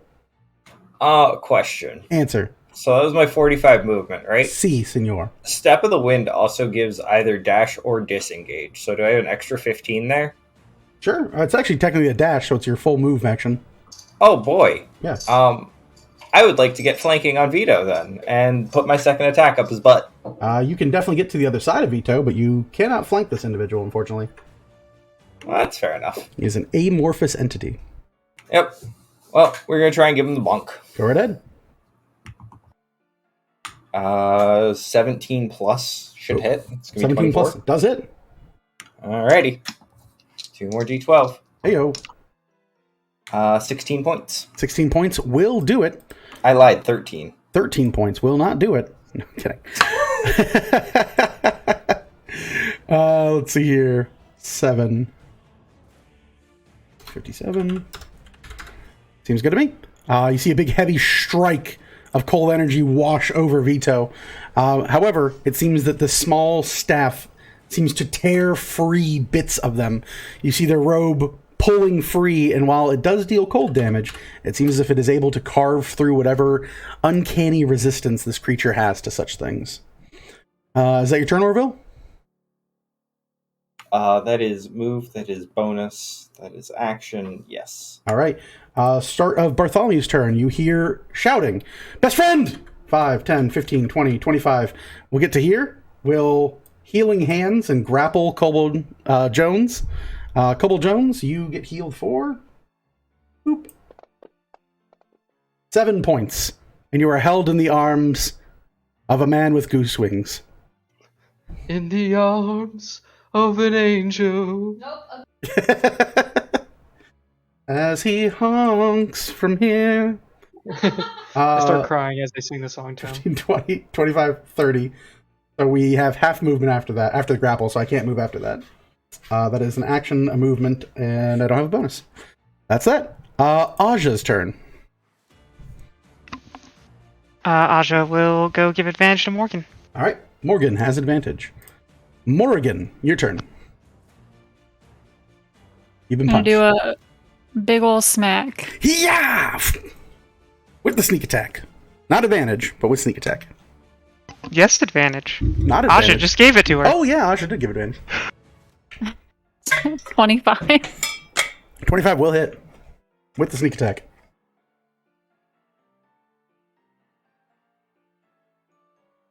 That is 20 damage. 20 damage. We'll take it. You see it slice and tear through Vito. JJ, your turn.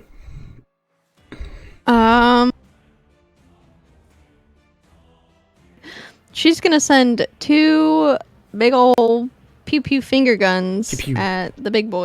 All right.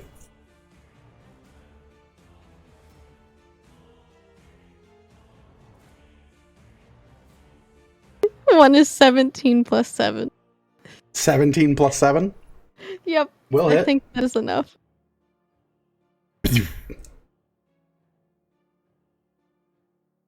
For a big ol' 1 damage. 1 damage. All right. And the other one? The other one is a 2 plus 7. So. Oh, big shot. You beam the top of this porcelain face. Vito hisses out at this. Is that your turn, JJ? She will go ahead and start. She'll hop onto the rock so she could. Can she get all the way? If you have 5 foot jump, yeah. 5, 10, clear the jump. Yep. And then can she clear still with the. 15, 20, 25? Yeah, sure. Yep. Perfect. Awesome. And then 5 foot for safety? Yeah. Let's do that. All right. Is that going to be your turn? That will be her turn. All right. Vito looks around and twists unnervingly. Start of Vito's turn, you see all 4 stars shine brightly. The final one, the moon, flipping over to a bright, beautiful star. Each of the 4 of them strike free with radiant energy at the start of their turn.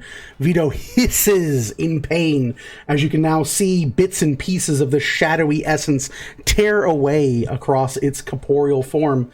Vito groans in horrifying pain as bits of the porcelain mask are broken apart from its face.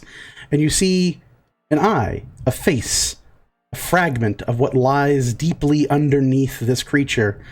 It is a bright and beautiful blue eye, befitting that of a face likely to be more beautiful than many of you could imagine. As the beams of light strike free, Vito takes their turn to vanish, teleporting free of this ethereal boundary. You hear a hissed whisper, I will find you again, and you will die for the greatest performance of your life. Take solace in this small victory you have bought. The clock ticks forward, ever onward, and where I fall, others will rise to hunt you like dogs. Vito vanishes from sight, and you watch.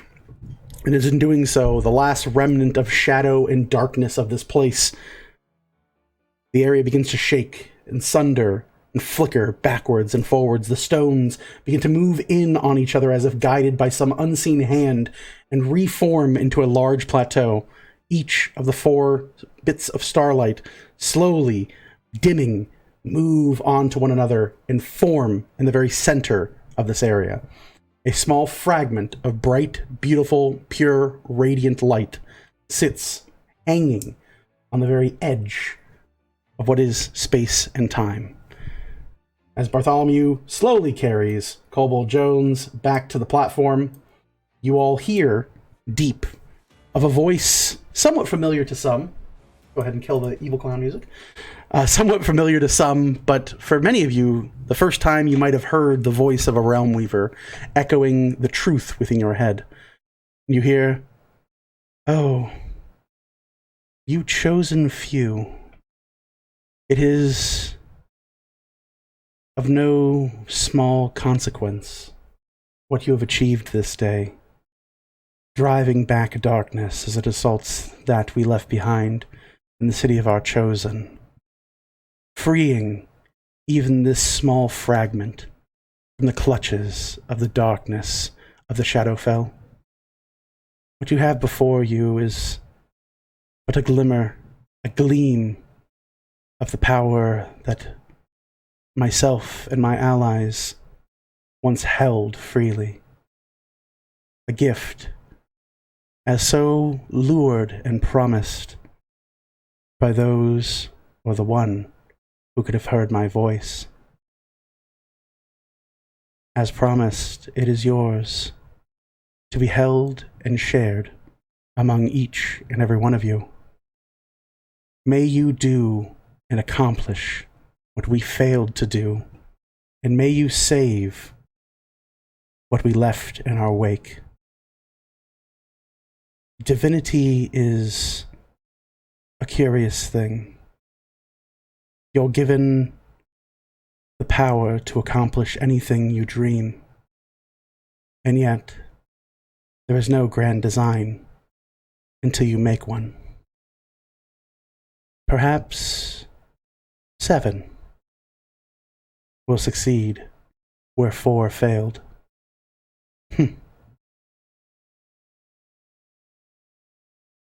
Become what we could not. You see the glimmer erupt in glorious, radiant energy and split off within the 7 of you present, you 7 living creatures, each a fractional bit of this energy empowering and emboldening you. You feel a touch of what is truly divinity. You each gain a fragment of divine energy.